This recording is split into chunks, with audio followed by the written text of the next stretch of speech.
صل وسلم دائما أبدا على حبيبك خير الخلق كلهم مولاي صل وسلم دائما أبدا على حبيبك خير الخلق كلهم محمد سيد الكونين والثقلين محمد سيد الكونين والثقلين সম্মানিত হাজিরিন আমাদের আজকের মাহফিলের মাধ্যমে সারা বাংলার আলোড়ন সৃষ্টিকারী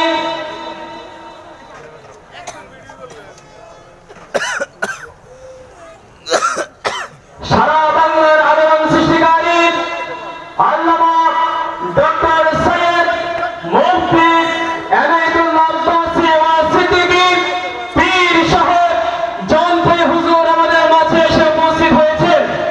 হুজুর অল্প কিছুক্ষণের মধ্যেই আলোচনা শুরু করবেন। হুজুরের আগে অল্প সময়ের মধ্যে বক্তব্য রাখার জন্য অনুরোধ করছি আজকের মাহফিলের আমন্ত্রিত মেহমান আল্লামা হযরত মাওলানা মুফতি ইসমাইল সাহেব হেড মুহাদ্দিস সৈয়দপুর কামিল মাদ্রাসা।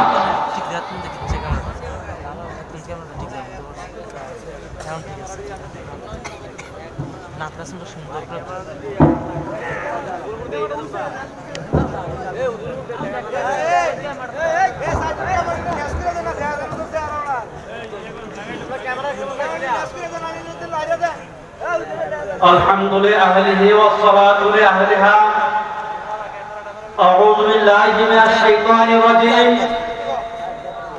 بسم الله الرحمن الرحيم কোম্পানিগঞ্জ বাজার ফল ব্যবসায়ী কর্তৃক আয়োজিত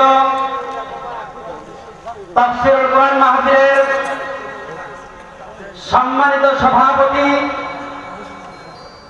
আলহাজ মোহাম্মদ কামাল উদ্দিন চেয়ারম্যান সাহেব, আজকের মাহফিলের প্রধান অতিথি মুরাদনগরের জনমানুষের জনপ্রিয় নেতা আলহাজ ইউসুফ আব্দুল্লাহ হারুন এমপি সাহেব, মঞ্চে উপবিষ্ট পাকবাড়ি উপমহাদেশের স্বনামধন্য শাইখুল হাদিস আন্তর্জাতিক মুফাসসির কোরআন বাতিলের আতঙ্ক বাংলাদেশ তাহরিক জমিয়তের সম্মানিত সভাপতি সম্মানিত আমির ডক্টর মুফতি সৈয়দ এনায়েতুল্লাহ আব্বাসী ও সিদ্দিকী মীর সাহেব, আজকের এই মাহফিলের জনসমক্ষে প্রমাণ করে এই বাংলাদেশের মানুষ কতটা ইসলাম প্রিয়, এই দেশের মানুষ কতটা কোরআন প্রিয়। ধর্মীয় শিক্ষা আছে বলেই আজকে এই দেশের মানুষ সুশৃঙ্খলভাবে বসবাস করছে। সুশৃঙ্খল সমাজ ব্যবস্থা বিনির্মাণে কোরআন সুন্নাহ শিক্ষার কোনো বিকল্প নাই। কোরআন সুন্নাহ শিক্ষা মানুষকে সন্ত্রাস থেকে মুক্তি দেয়। কোরআন সুন্নাহ শিক্ষা চাঁদাবাজি থেকে মুক্তি দেয়। কোরআন সুন্নাহ শিক্ষা দুর্নীতি থেকে মুক্তি দেয়। আমাদের সাবেক শিক্ষামন্ত্রী মাননীয় শিক্ষামন্ত্রী নুরুল ইসলাম নাহিদ বলেছিলেন, এই বাংলাদেশে মাদ্রাসার ছাত্র যদি ইঞ্জিনিয়ার হয় তারা রডের পরিবর্তে বিল্ডিং নির্মাণ করবে না। এদেশে যারা সন্ত্রাসী করে তারা কি মাদ্রাসার ছাত্র? সবাই জবাব দেবেন, মাদ্রাসার ছাত্র। যারা সন্ত্রাসী করে তারা সোনাগান্ধা মাদ্রাসার ছাত্র, গান্ধী মাদ্রাসার, আড়াইবাড়ি, সৈয়দপুরের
তৈরি হয় আব্বাসী মন্দির এমন এক দরবার, আব্বাসী মন্দির এমন এক দরবার, যেই দরবারের পীর সাহেব কেবলা নিজে স্বয়ং কামা হাক্কুহু বুখারী শরীফ দরস দিয়ে থাকেন।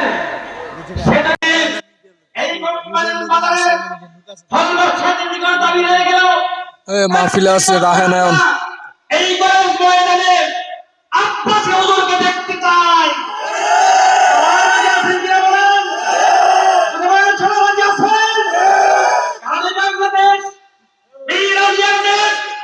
এই বাংলাদেশ শাহজালাল দেশ, এই বাংলাদেশ শাহজালাল দেশ, এই বাংলাদেশ কিয়ামতের জন্মের দেশ।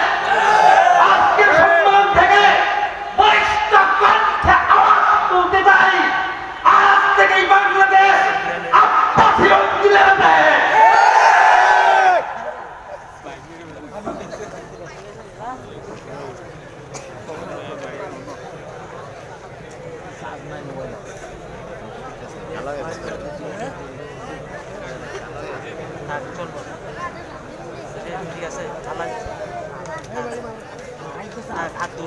সম্মানিত উপস্থিতি, এই পর্যায়ে আপনাদের সম্মুখে সংক্ষিপ্ত আকারে কোরআন ও হাদিস থেকে মূল্যবান বয়ান পেশ করে দেবেন আন্তর্জাতিক খ্যাতি সম্পন্ন মুফাসসির কোরআন আল্লামা মুফতি সৈয়দ ইহসানুল্লাহ আব্বাসী ওয়া সিদ্দিকী জৌনপুরী। আমি হুজুরের মূল্যবান বয়ান পেশ করার জন্য অনুরোধ করছি।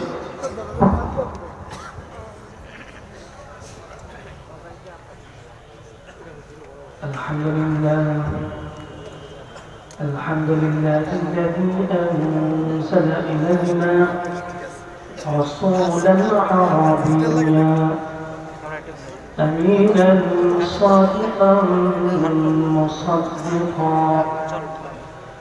أما بعد فأعوذ بالله من الشيطان الرجيم. بسم الله الرحمن الرحيم. ولمن خاف مقام ربه جنتان. صدق الله المولانا العظيم وصدق رسوله النبي الكريم ونحن على ذلك من الشاهدين والشاكرين والحمد لله رب العالمين.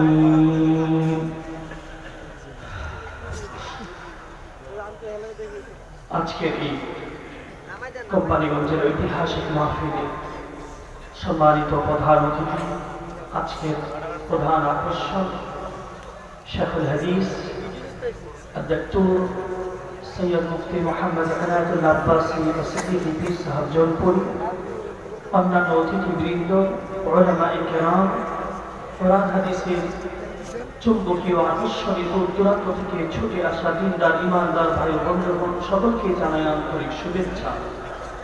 সমস্ত হামদ ও তাআরিফ সে আল্লাহ তাবারক ওয়া তাআলার জন্য, যিনি অত্যন্ত দয়া করে, মেহেরবানি করে, মায়া করে তার বান্দাদেরকে কোরআন হাদিসের মাঝে উপস্থিত হয়ে কোরআন ও হাদিস থেকে আলোচনা করার, শোনার, বোঝার সুযোগ দান করেছেন। সেজন্য সেই মহান মালিকের সুমহান দরবারে হাদিয়াতে শুকরিয়া জ্ঞাপনার্থে অন্তরস্থল থেকে শতগুণ আবেগ, ভালোবাসা, উচ্ছ্বাস একত্রিত করে দ্বারা ছড়িয়ে বলি আলহামদুলিল্লাহ।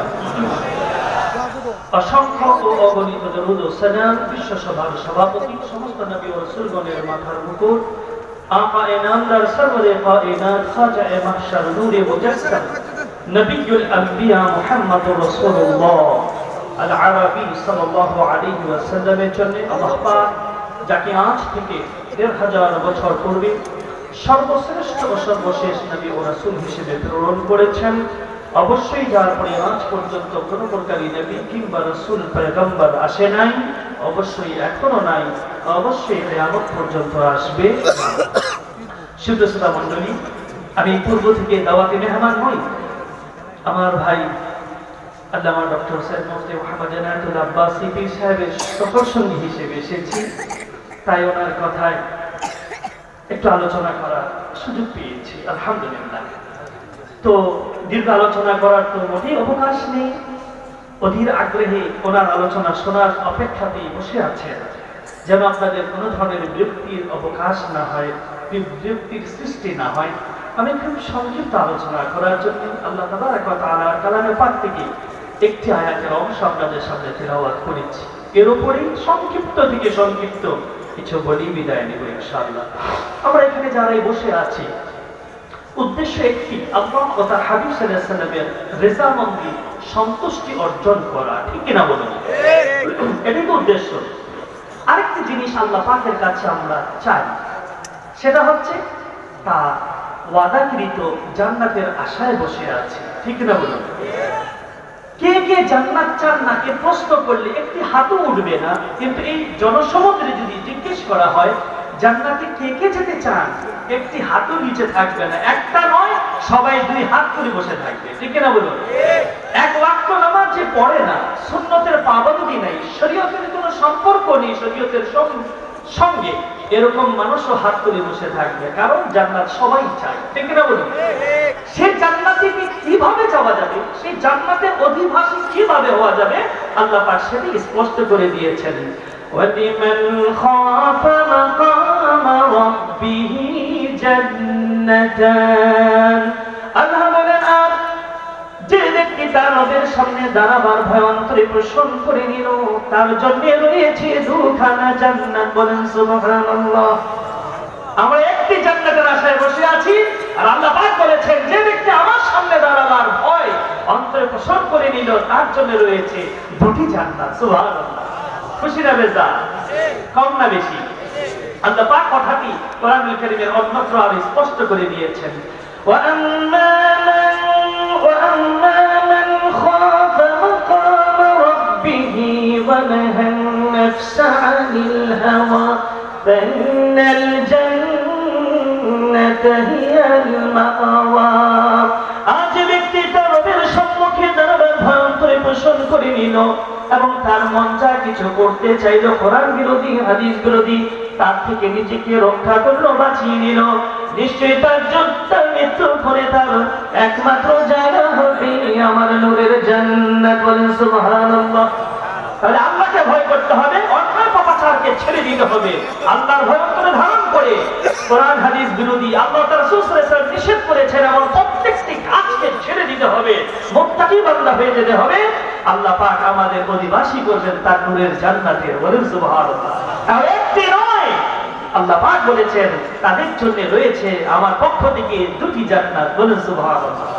তাহলে সংক্ষিপ্ত আলোচনায় যে দিক নির্দেশনা আপনাদের সামনে আমি তুলে ধরেছি, সেটা হচ্ছে সর্বাবস্থায়, সর্বক্ষেত্রে, সকল পরিস্থিতিতে আল্লাহকে ভয় করতে হবে, গুনাহের কাছ থেকে বাঁচতে হবে। আল্লাহ আমাদের জান্নাতের অধিবাসী করবেন ইনশাআল্লাহ। রাজি আছি সবাই?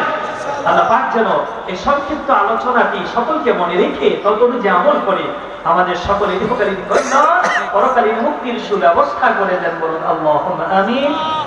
এখানে আমার সংক্ষিপ্ত আলোচনা দিতে যাচ্ছি। সুবহানাকা লা ইলমা লানা ইল্লা মা 'আল্লামতানা ইন্নাকা আনতাল আলিমুল হাকীম। সুবহানা রাব্বিকা রাব্বিল ইজ্জাতি আম্মা ইয়াসিফুন ওয়া সালামুন আলাল মুরসালিন ওয়ালহামদুলিল্লাহি রাব্বিল আলামিন। আল্লাহুম্মা সাল্লি ওয়া সাল্লিম আলা মুহাম্মাদ ওয়া আলা আলি মুহাম্মাদ كما صليت على إبراهيم وعلى آل إبراهيم إنك حميد مجيد. السلام عليكم ورحمة الله تعالى وبركاته. ব্যবসায়ী এরা এই মাসুলটাকে সারা বিশ্বে প্রচার করবে, এই সুযোগটা দিবেন তাদের। তবে তোমরা তোমাদের ঘাড় ঘন্টার নিচে রাখো।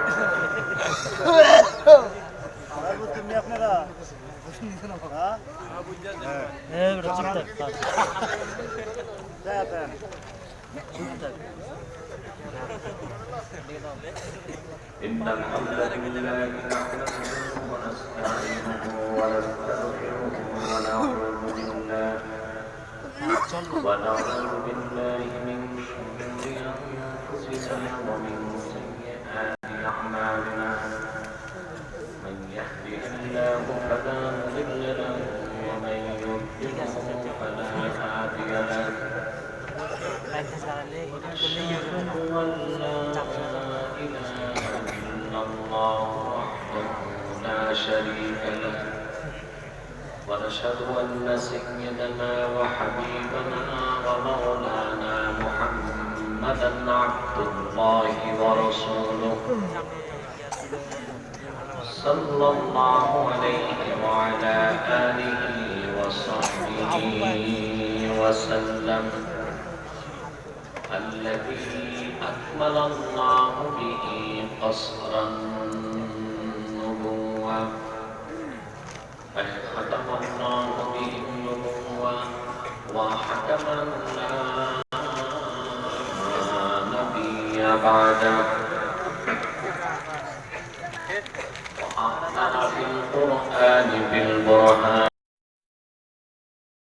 أن محمدا صلى الله عليه وسلم خاتم النبيين والمرسلين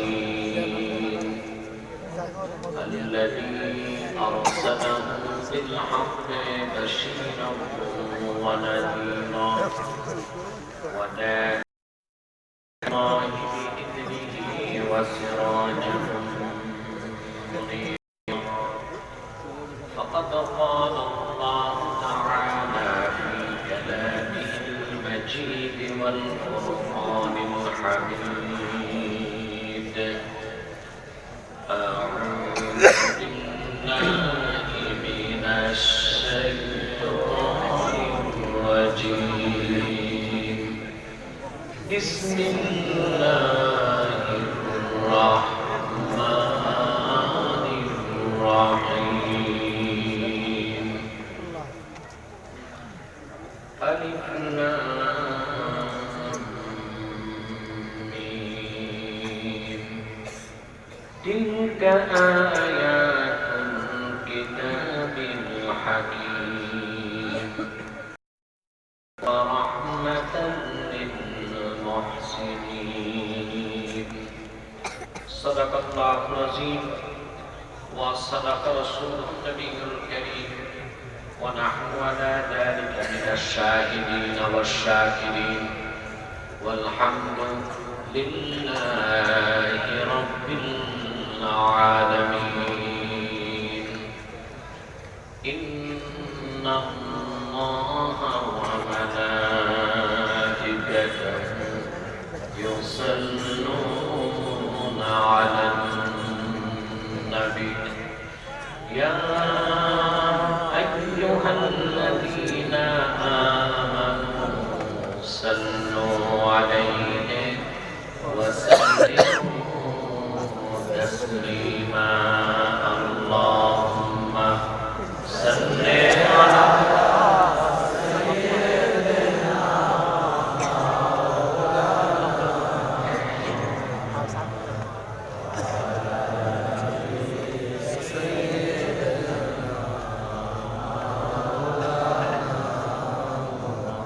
صباح لقرون اللهم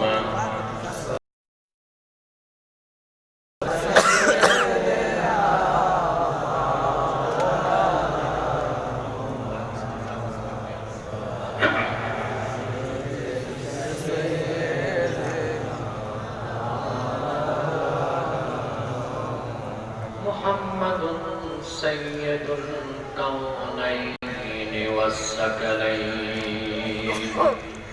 والفريقين من قرب ومن عجم اللهم صل على سيدنا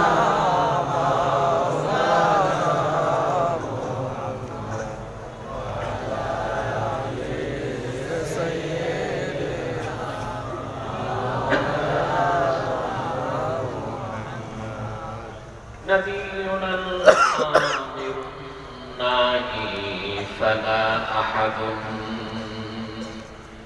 أبر في قولنا منه ولا نعمي اللهم صل على سيدنا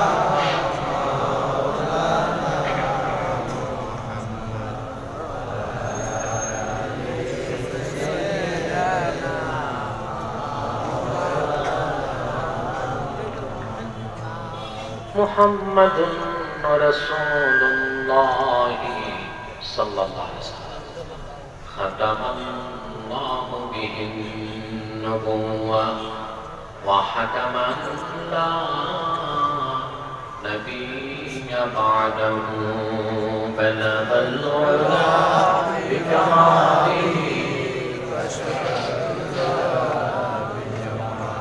حسنت جميع خصاله صلوا কোম্পানিগঞ্জ বাজার ফল ব্যবসায়ী সমিতির উদ্যোগে আয়োজিত আজকের 20তম বার্ষিক তাফসীরুল কোরআন মাহফিলের সম্মানিত সভাপতি 15 নং নবীপুর ইউনিয়ন পরিষদের সম্মানিত চেয়ারম্যান জনাব আলহাজ মোহাম্মদ কামাল উদ্দিন বারাকাল্লাহু ফি উমরিহি, হাজারাত উলামায়ে কিরাম, তুলাবায়ে নিজাম, বিভিন্ন প্রান্ত থেকে আজকের ঐতিহাসিক মাহফিলে ছুটে আসা আমার দিনবন্ধু মুসলমান ভাই বন্ধুগণ, সকলকে অন্তরের অন্তঃস্থল থেকে জ্ঞাপন করছি মোবারক। সবটুকু শুকরিয়া আল্লাহ সুবহানাহু ওয়া তাআলার জন্য, যিনি আজকে এই মোতাবারক মাহফিলে আমাদেরকে আসার বসার তৌফিক দয়া করে ভিক্ষা দান করেছেন। সেজন্য আসুন আমরা সকলে একবার অবনত চিত্তে হৃদয়ের আবেগ অনুভূতি উজাড় করে সমবেত কণ্ঠে বলি আলহামদুলিল্লাহ। অগণিত অসংখ্য দরুদ ও সালাম আল্লাহ সৃষ্টির প্রধান আকর্ষণ, বিশ্ব সভার সভাপতি, সকল নবী রাসূলগণের মাথার তাজ, শামসুল হিদায়াত, বদরুদ্দুজা, সাইয়্যিদুস সাকালাইন, ইমামুল মুরসালিন, খাতামুন নবিয়্যিন ওয়াল মুরসালিন, আফতাবুন নুবুওয়াত, শাহনশাহে রিসালাত, সরকারে দো জাহান, সুলতানুল মদিনা, নবিয়ুল আম্বিয়া, হুজুরে আকরাম, নূরে মুজাসসাম, নূরুন আলা নূর, সাইয়্যিদিনা হাবিবিনা শাফিঈনা মাওলানা মুহাম্মদ সাল্লাল্লাহু আলাইহি ওয়াসাল্লাম। আল্লাহ জাল্লা যিকরু, যাকে আজ থেকে ১,৫০০ বছর আগে প্রেরণ করেছেন, সর্বশ্রেষ্ঠ সর্বশেষ নবী ও রাসূল হিসেবে, যার পরে আজ পর্যন্ত পৃথিবীতে অবশ্যই কোন প্রকার নবী কিংবা রাসূল অবশ্যই আসে নাই, অবশ্যই এখনো নাই, অবশ্যই কিয়ামত পর্যন্ত আসবে না। সম্মানিত সুধী, দীর্ঘক্ষণ আপনারা দেশ বরের আলেমদের জবান থেকে তাদের মূল্যবান বক্তব্য শুনেছেন, আলহামদুলিল্লাহ। আমি আজকে আপনাদের সামনে তেলাওয়াত করেছি সূরা লোকমান থেকে প্রথম 3টি আয়াত। বলুন তো কোন সূরা? খুব সংক্ষেপে এই 3টি আয়াতকে কেন্দ্র করে নির্ভরযোগ্য মুফাসসির এবং মুহাদ্দিসগণের দৃষ্টিকোণ থেকে কিছু কথা আপনাদের সামনে তুলে ধরার চেষ্টা করব। যদি আল্লাহ গফুর রহিম আমাকেও আপনাদেরকে তৌফিক ভিক্ষা দান করেন, বলুন আল্লাহুম্মা আমিন। ভূমিকাতে আমি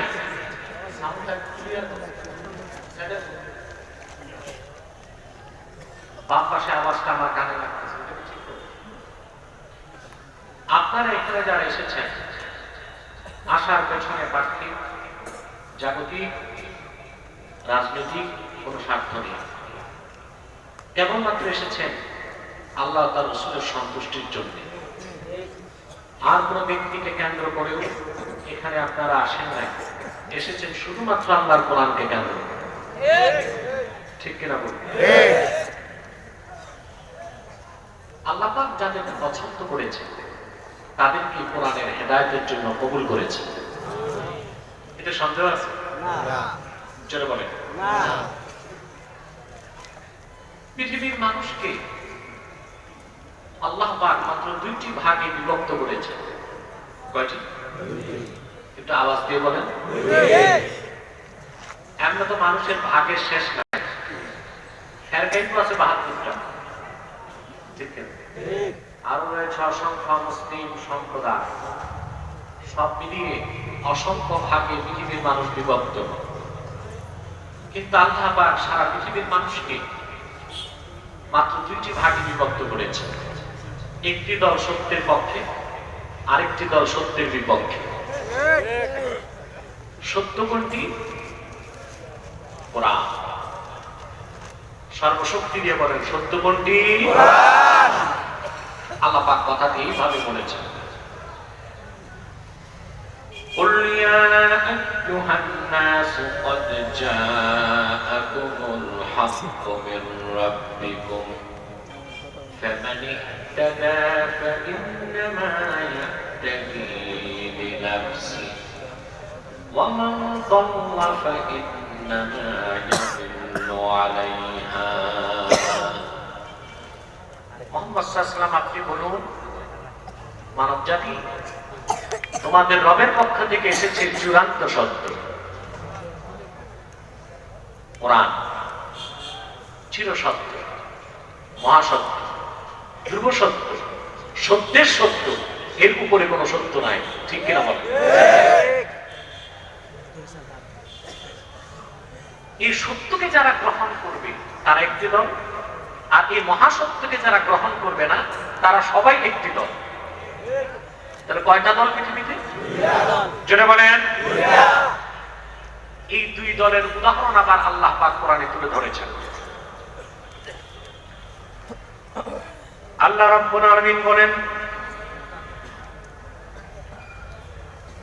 মাথালুল ফারিকাইনি কাল আ'মা ওয়াল আসাম্মি ওয়াল বাসীরি ওয়াস সামী'i هل يستويان مثلا أفلا تذكرون।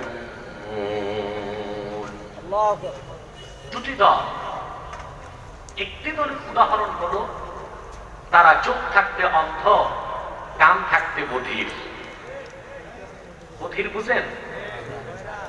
বয়রা, বাইরা না বয়রা। চোখ থাকতে অন্ধ, কান থাকতে বধির। এই দলটি মহাসত্যের বিপক্ষে। আরেকটি দল তারা বসির, সামি', চক্ষুষ্মান, সত্যের পথ তারা দেখে, কোরআনের বাণী তারা শোনে, তাদের কান খোলা। সে দলটি সত্যের পক্ষে। বলেন সুবহানাল্লাহ।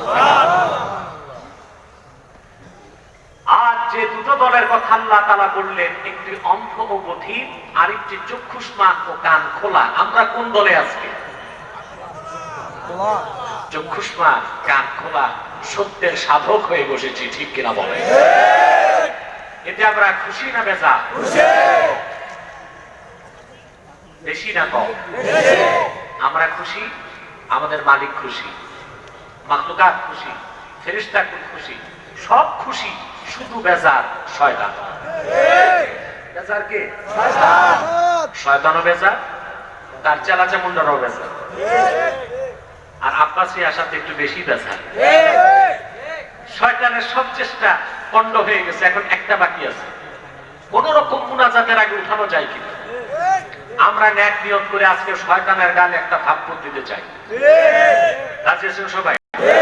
আমরা নিয়ত করছি কিছুক্ষণ পরে আজকের মুনাজাত করে, গুনাহ মাফ করে, নিষ্পাপ বেহেশতি আল্লাহওয়ালা হয়ে বাড়ি যেতে চাই। কারা কারা হাত তুলে আল্লাহ তাআলা হাত লম্বা করে আল্লাহ কবুল করুন, আল্লাহ মঞ্জুর করুন। বলুন আল্লাহুম্মা আমিন। রাত বেশি, আপনারা অনেক দূর থেকে এসেছেন, সেজন্য আমি আর কোনো কথা না বলে সরাসরি মূল আলোচনায় প্রবেশ করছি। আমার সঙ্গে আপনারা তিলাওয়াত করুন, যেন প্রতিটি অক্ষরের নূর আমাদের সিনায় আল্লাহ পাক উদ্ভাসিত করে দেন। আউযু বিল্লাহি মিনাশ শাইতানির রাজীম।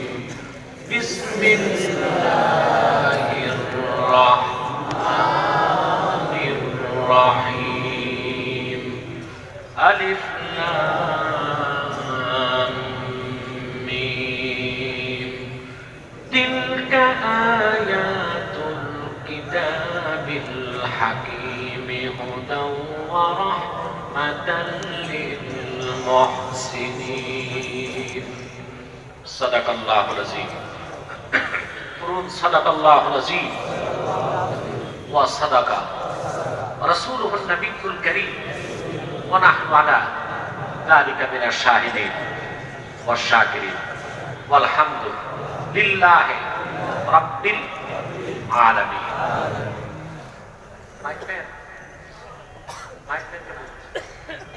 বাম পাশের আওয়াজটা আমার কানে আছে, ওটা ভাবনা ঘুরিয়ে দাও কিংবা বন্ধ করে দাও। আমার ওয়াজ যদি আমি শুনি তো বলবো কি? আল্লাহ রাব্বুল আলামিন সূরা লোকমানে বলেন আলিফ লাম মিম, তিনটি অক্ষর উচ্চারণ করেছে। কয়টি অক্ষর? আলিফ একটি অক্ষর, একটি নাম। লাম একটি অক্ষর, মিম একটি অক্ষর, একটি নাম। সুবহানাল্লাহ। তাফসীরের পরিভাষায় এই অক্ষরগুলোকে বলা হয় হুরুফে মুকাদ্দাআত। হুরুফে মুকাদ্দাআত। সকল মুফাসসির এই হুরুফে মুকাদ্দাআতের ক্ষেত্রে বলেছেন আল্লাহু আ'লামু বিমুরাদিহি বিযালিক। এই অক্ষরগুলোর অর্থ আল্লাহ তাআলাই ভালো জানেন। কে জানেন? তবে আমার একটা মত, আল্লাহ তো অবশ্যই জানেন, আল্লাহ রাসূলও জানতেন। যদি বলা হয় না রাসূলও জানতেন না, তো বলতে হবে এগুলো অনর্থক নাযিল হয়েছে। কোরআনে অনর্থক কিছু আছে? আল্লাহ পাক কোরআনে বলেছেন তার রাসূল লা তুহাররিক বিহি লিসানাকা লিতা'জালা বিহি ইন্না আলাইনা জামআহু ওয়া কুরআনা। মুহাম্মদ সাল্লাল্লাহু আলাইহি সাল্লাম কোরআনকে মুখস্থ করার জন্য আপনার জিহ্বাকে আপনি দ্রুত সঞ্চালন করবেন না, বরং এই কোরআনকে আপনার সিনায় জমা করার দায়িত্ব আমি আল্লাহ। সুবহানাল্লাহ বলবেন না? শুধু তাই নয়, فَإِذَا قَرَأْنَاهُ فَاتَّبِعْ قُرْآنَهُ ثُمَّ إِنَّ عَلَيْنَا بَيَانَهُ। যখন জিবরিল আপনার কাছে কোরআন তেলাওয়াত করবে, আপনি শুধু শুনবেন, শুনলেই হবে, জিহ্বা নাড়ার দরকার হবে না। আপনার সিনায় কোরআন জমা হয়ে যাবে। শুধু তাই নয়, সেই কোরআনের ব্যাখ্যাটাও আপনার কাছে করে দেবার দায়িত্ব আমি আল্লাহ। কোরআন কতটুকু? বিসমিল্লাহর বা থেকে মিনাল জিন্নাতি ওয়ান নাসের সিন পর্যন্ত পুরাটা কোরআন। আর আল্লাহ বললেন ইন্না আলাইনা বায়ানা, এই হারের মার্জা হলো কোরআন। তাহলে বোঝা যাচ্ছে কোরআনের বিসমিল্লাহর বা থেকে মিনাল জিন্নাতি ওয়ান নাসের সিন পর্যন্ত প্রত্যেকটি অক্ষরের ব্যাখ্যা স্বয়ং আল্লাহ তার রাসূলকে বলে দিয়েছে। সুবহানাল্লাহ। আলিফ লাম মিম ইয়াসিন তাহা কাফ হা ইয়া আইন সাদ, যত জায়গায় হুরুফে মুকাদ্দাত আছে অর্থগুলো আল্লাহ জানেন আর আল্লাহ রাসূলও জানেন। সুবহানাল্লাহ। এই হুরুফে মুকাদ্দাত আলিফ লাম মিম এই ব্যাপারে চমৎকার ব্যাখ্যা করেছেন আল্লামা কাজী বাইজাবি, তাফসীর বাইজাবি। তিনি বলেন তাহাদ্দাল্লাহু সুবহানাহু ওয়া তাআলা বিহুরুফিল মুকাদ্দাত বিকুফারি কুরাইশ। আল্লাহ পাক মক্কার কাফেরদের সাথে এই অক্ষরগুলোকেও চ্যালেঞ্জ করেছেন। সুবহানাল্লাহ। সেটা কিভাবে? আমি তার ব্যাখ্যা দিচ্ছি। আল্লাহর আখিরি নবী, নবীকুল সম্রাট মুহাম্মদ সাল্লাল্লাহু আলাইহি ওয়াসাল্লাম যখন কুরাইশদেরকে কোরআন শোনাতে লাগলেন, যারা এই কোরআন শুনতে লাগলো, একবার কোরআনের আওয়াজ যাদের কানে ঢুকলো, তাদের প্রত্যেকেই মস্তক নত করে কোরআনের ছায়া তলে আশ্রয় নিতে লাগলো। আরেকটু জোরে বলেন সুবহানাল্লাহ। শুনলো, তারা মুসলমান হতে লাগলো। কিতাবুশ শিফা বিতারিখি হুকুকিল মুস্তাফা সিরাতের কিতাবে এসেছে, রাসূলুল্লাহ একজন সাহাবী হাঁটতেছেন আর কোরআন পড়তেছেন। সাহাবীদের অভ্যাস ছিল তারা হাঁটতেন, কোরআন পড়তেন, যেমন আমাদের অভ্যাস হাঁটি আর গান গাই।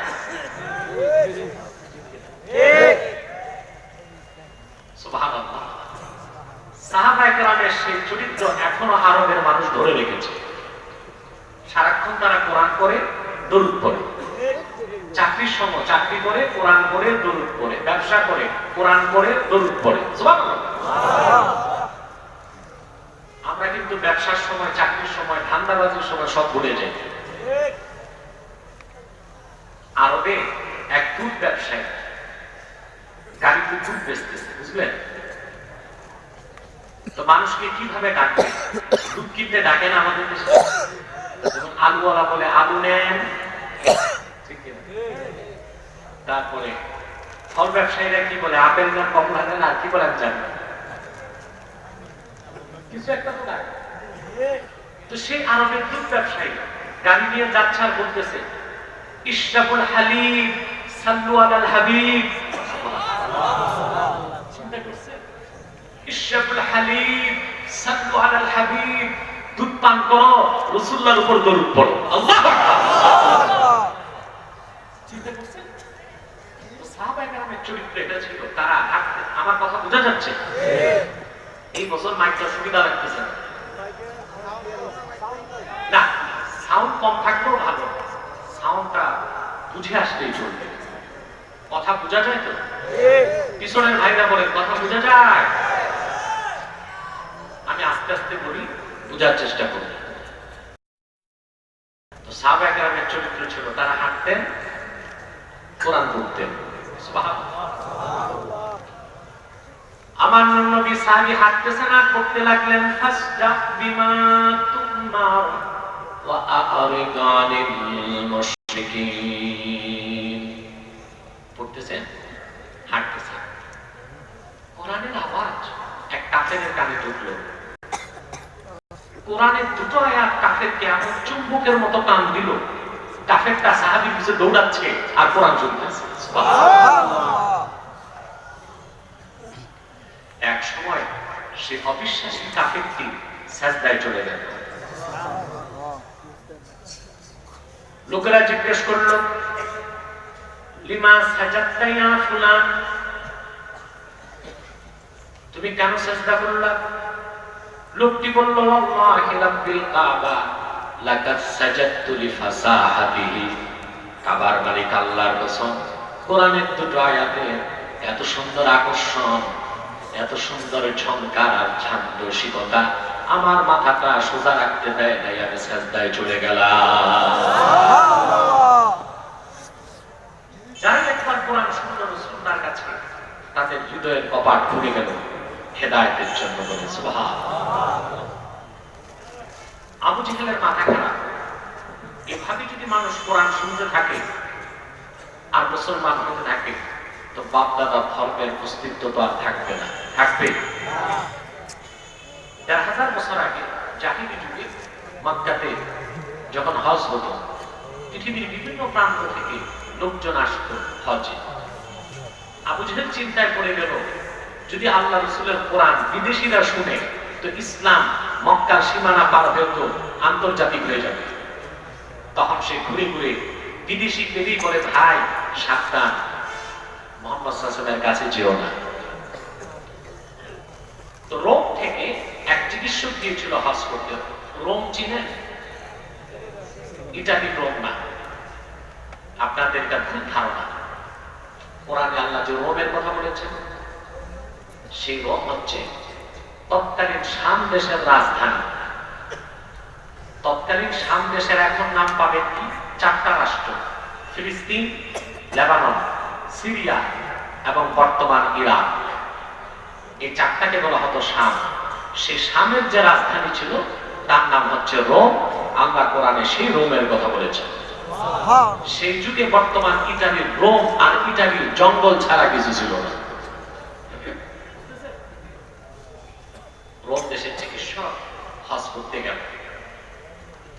জেহেল তাকে বলে, ভাই তুমি তো খুব বড় পণ্ডিত মানুষ, মোহাম্মদ সাল্লাল্লাহু কাছে যেও না। বলে কেন? বলে ওনার কাছে গেলে উনি এমন কথা শোনাবেন, বান্দা তো ধর্ম তুমি বাদ দিবে। বলে এই কথা তিনি কঠিন বলেন? বলে আমাদের মনে হয় ওনার কাছে জিন আসে।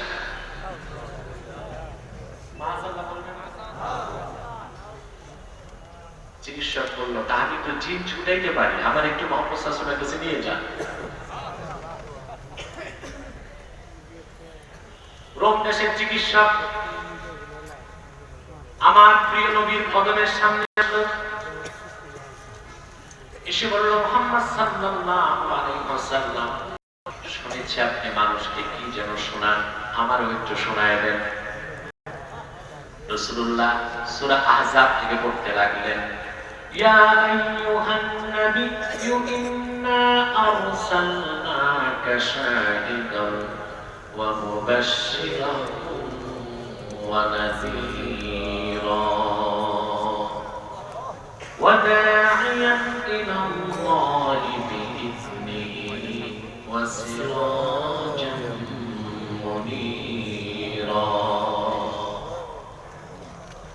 রোম দেশের চিকিৎসক সে বলল, মুহাম্মদ সাল্লাল্লাহু আলাইহি ওয়াসাল্লাম, আপনি যা শোনাবেন আমার কলিজা ঠান্ডা হয়ে গেছে, মনে তৃপ্তি আসে নাই, আরেকবার শোনান।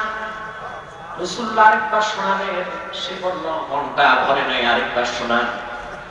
রাসূলুল্লাহ যখন শোনাবেন, আবু দাউদ সাক্ষী, সে নবীকে ডাক দিয়ে বলল, হাতি ইয়াদাক উবাইউকা ইয়া রাসূলুল্লাহ, হে রাসূল, আমার আর বরদাস্ত হয় না, আপনার হাতটা লম্বা করে দিন, সেই হাতে হাত রেখে আমি এখন আপনার দিনের কালেমা পড়ে মুসলমান হয়ে যাব।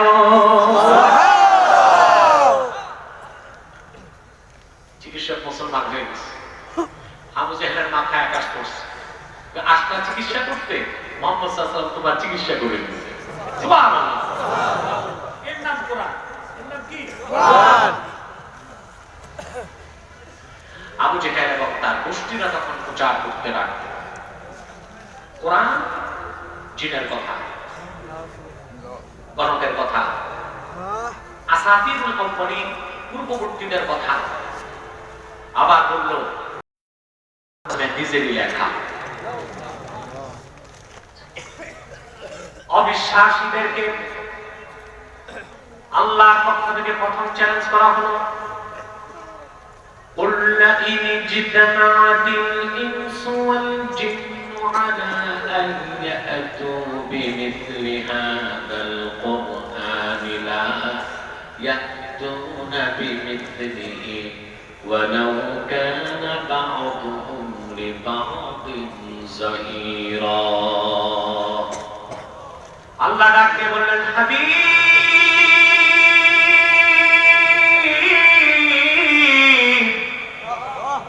আপনি কাফেরদেরকে চ্যালেঞ্জ করুন, তামাম দুনিয়ার জিন আর মানুষ যদি ঐক্য জোট বাঁধে, জোটবদ্ধ হয়ে যায় একটি এজেন্ডা বাস্তবায়ন করার জন্য, তা হলো কোরআনের মধ্যে একটা কিতাব দ্বারা এনে দেখাবে। আমি আল্লাহ চ্যালেঞ্জ করে বলছি, কিয়ামত তক জিন আর মানুষ চেষ্টা করো, কোরআনের মধ্যে একটি কিতাব আনতে পারবে না। পেরেছে না? না। শক্তি দিয়া বলেন পেরেছে? না। এখনো তো পেরেছে? না। কিয়ামত তক পারবে? না। এরপর আসলো আল্লাহর পক্ষ থেকে দ্বিতীয় চ্যালেঞ্জ। আল্লাহ রাব্বুল আলামিন তারপর ডাক দিয়ে বললেন, أم يقولون افتراه قل فأتوا بأشر سور مثله مفتريات وادعوا من استطعتم من دون الله إن كنتم صادقين। হাবিব, আপনি অবিশ্বাসীদেরকে বলে দিন, তোমরা যারা, বরং তারা বলছে কোরআন মুহাম্মদ সাল্লাল্লাহু আলাইহি ওয়াসাল্লামের লেখা। মুহাম্মদ সাল্লাল্লাহু আলাইহি ওয়াসাল্লাম কি বলুন, কোরআনের মধ্যে একটা কিতাব তো তোমরা আনতে পারো না, তাহলে কোরআনের 10টি সূরার মতো সূরা নিজেদের মন মস্তিষ্ক থেকে রচনা করে এনে দেখাও তো দেখি। কাফেররা পেরেছে? এখন পর্যন্ত কেউ পেরেছে? কিয়ামত তো পারবে? এরপর আসবে আল্লাহর পক্ষ থেকে দ্বিতীয় চ্যালেঞ্জ। আল্লাহ রাব্বুল আলামিন বলেন, ওয়া ইন কুনতুম ফি রাইবিন মিম্মা নাযালনা আলা আবদিনা ফাআতু বিসূরাতিন মিন মিথলিহি وادعوا شهداءكم من دون الله إن كنتم صادقين আল্লাহ পাক বলেন, তোমরা যারা আমার বান্দা মুহাম্মদ সাল্লাল্লাহু আলাইহি ওয়াসাল্লামের উপর অবতীর্ণ কোরআনকে সন্দেহ করো, কোরআনের মধ্যে একটি কিতাব আনতে পারো নাই, 10টি সূরার মতো সূরাও তো আনতে পারো নাই, তাহলে আমার কোরআনের একটি সূরার মতো সূরা তৈরি করে দেখাও তো দেখি। সেজন্য তামাম পৃথিবীতে তোমাদের যত বন্ধু বান্ধব আছে, দার্শনিক আছে, পণ্ডিত আছে, কবি আছে, সবাইরে ডাকো, তারপর চেষ্টা করে দেখো তো দেখি কোরআনের একটি সূরার মতো সূরা আনতে পারো নাকি। কাফেররা পেরেছে? জোরে বলতে হবে। এখন পর্যন্ত কেউ পেরেছে? কিয়ামত পর্যন্ত পারবে? তারপর আসলে আল্লাহর পক্ষ থেকে চতুর্থ চ্যালেঞ্জ। সুবহানাল্লাহ বলুন। আল্লামা নুরউদ্দিন হালাবি সিরাতে হালাবিয়াতে লেখেন, রাসূলুল্লাহর জামানায় তারও আগে জাহিলি যুগে মক্কায় একটা মেলা হতো, সেই মেলার নাম ছিল উতাস। ওই মেলার মূল আকর্ষণ ছিল বিশ্বের বিভিন্ন প্রান্ত থেকে বড় বড় কবিরা সারা বছর যে কবিতা লিখত তা এনে কাবার দেওয়ালে টাঙানো। বড় বড় পণ্ডিতরা স্বীকৃতি তার কবিতা সেরা কবিতা। একবার প্রকাশ মেলার সময় রাসূলুল্লাহ সাল্লাল্লাহু আলাইহি ওয়াসাল্লাম কোরআন কারীমের সবচেয়ে ক্ষুদ্র সূরা সূরা কাউসার হযরত আলীকে বললেন লিখে কাবার দেওয়ালে টাঙ্গায় দাও। হযরত আলী টাঙ্গায় দিয়েছে। বড় বড় কবিদের চ্যালেঞ্জ করা হলো, তোমরা যারা কোরআনকে বিশ্বাস করো না, কোরআনের মধ্যে একটি পূর্ণাঙ্গ কিতাব তো আনতে পারো নাই, 10টি সূরার মতো সূরাও তো পারো নাই, একটি সূরার মতো সূরাও তো পারো নাই, তাহলে সূরা কাউসারের 3টি আয়াত আছে, নিচ থেকে আরেকটি আয়াত করে এজর সূরাটারে জোর বানায় দাও তো দেখি। আরবের সেরা কবি ওয়ালিদ ইবনুল মুগীরা, সবচেয়ে সেরা কবি ছিল আরবের। সে এসে এই বাংলাদেশে ডিস্টার্ব করবেন না, যে যেখানে আছেন দাঁড়ায়। ওয়ালিদ ইবনুল মুগীরা, আমার কথা শুনতেছেন? ঘুমাচ্ছেন না তো কেন? একটু মনোযোগ দেন। ওয়ালিদ সে সূরা কাউসার পড়তে লাগলো, একবার, দুইবার, তিনবার, চতুর্থবার সে পড়তে লাগলো, ইন্না আ'তাইনাকাল কাউসার ফাসাল্লি লিরাব্বিকা ওয়ানহার ইন্না শানিআকা হুয়াল আবতার। চতুর্থ লাইনে সে লিখে দিল, ইন্নাহু লাইসা মিন কালামিল বাশার। নিশ্চয়ই এই কথাগুলো কোনো মানুষের রচিত নয়, আমি সাক্ষী দিচ্ছি এসব কথা আল্লাহর বাণী। কয়টা চ্যালেঞ্জ? কয়টা চ্যালেঞ্জ? এবার আসলো পঞ্চম চ্যালেঞ্জ, হুরুফে মুকাত্তা। আল্লাহ অক্ষর দিয়ে চ্যালেঞ্জ করলেন। প্রথম চ্যালেঞ্জ করলেন কোরআনের মতো কোরআন, তারপর 10টি সূরার মতো সূরা, তারপর একটি সূরার মতো সূরা, তারপর একটি বাক্যের মতো বাক্য, তারপর অক্ষর দিয়ে চ্যালেঞ্জ করলেন। সুবহানাল্লাহ বলবেন? সেটা কি? প্রতিটি ভাষা লেখার জন্য আর বলার জন্য প্রধান উপাদান হলো অক্ষর। প্রধান উপাদান কি? বলবেন না? অক্ষর ছাড়া কথা বলা যায় না, লেখা যায় না। আপনারা তো জানেন না কথাটা কত দামি জিনিস, এটা আল্লাহর কুদরত। আপনার মনে করেন দুই ঠোঁট ঘষে আর কথা হয় নাকি? না, কথা জাগে মনে, কথা সাজায় মস্তিষ্ক। এটা প্ল্যানার। মস্তিষ্ক ফুসফুসকে কমান্ড করে বাতাস পাম্পিং করতে। ফুসফুস তখন বাতাস দেয়, সেই বাতাস ষড়যন্ত্রের মাধ্যমে, ষড়যন্ত্র বুঝেন, কিলিকদারি না, একটা অঙ্গের নাম ষড়যন্ত্র। আপনারা ষড়যন্ত্র ওইটা বুঝেন যেটা কিলিকদারি। দুইটা কাজ আমাদের দেশের লোক খুব বেশি বুঝে। কিলিকদারি একটা বড় হচ্ছে কিলিকদারি, আরেকটা হচ্ছে বাস দেওয়া যায়। শুনেছি না ইউরোপে সেমিনার হয়েছে, ইউরোপে সেমিনারের নাম the necessity of bamboo in human life, মানব জীবনে বাঁশের প্রয়োজনীয়তা। আমেরিকার বিজ্ঞানী দাঁড়িয়ে বলল আমরা বাঁশ থেকে ইতিমধ্যে কাগজ তৈরি করেছি এবং অনেক কিছু তৈরি করেছি। জাপানের বিজ্ঞানী বলল আমরা তো এখন ভূমিকম্পের ভয়তে বাঁশ দিয়ে বানাচ্ছি। চাইনিজ বিজ্ঞানী দাঁড়িয়ে বলল আমরা চিন্তা করতেছি বাঁশ দিয়ে হেলিকপ্টার, প্লেন, রকেট এগুলো বানানো যায় কি। বাংলাদেশের সায়েন্টিস্ট দাঁড়ায় বলল ইতিমধ্যে কত জলদি কার পিছনে বাঁশ ভরা যায় এটা আমরা পুরোপুরি কাজে লাগাইছি। ঠিক, এই কাজটা আমরা ভালো জানি। আমি সেই ষড়যন্ত্রের কথা বলছি না, মানুষের বডিতে পার্ট অফ পার্সন, একটা অবিচ্ছেদ্য অঙ্গ হল ষড়যন্ত্র। কথা জাগে মনে, কথা সাজায় মস্তিষ্ক, ফুসফুস বাতাস পাম্পিং করে, সেই বাতাস ষড়যন্ত্রের মাধ্যমে সাইজ হয়ে দুই ঠোঁটের ঘর্ষণে অক্ষরের রূপ নিয়ে ভাষায় পরিণত হয়ে যায়। সেই ভাষা ব্যক্ত করার প্রধান উপাদান অক্ষর। প্রধান উপাদান অক্ষর।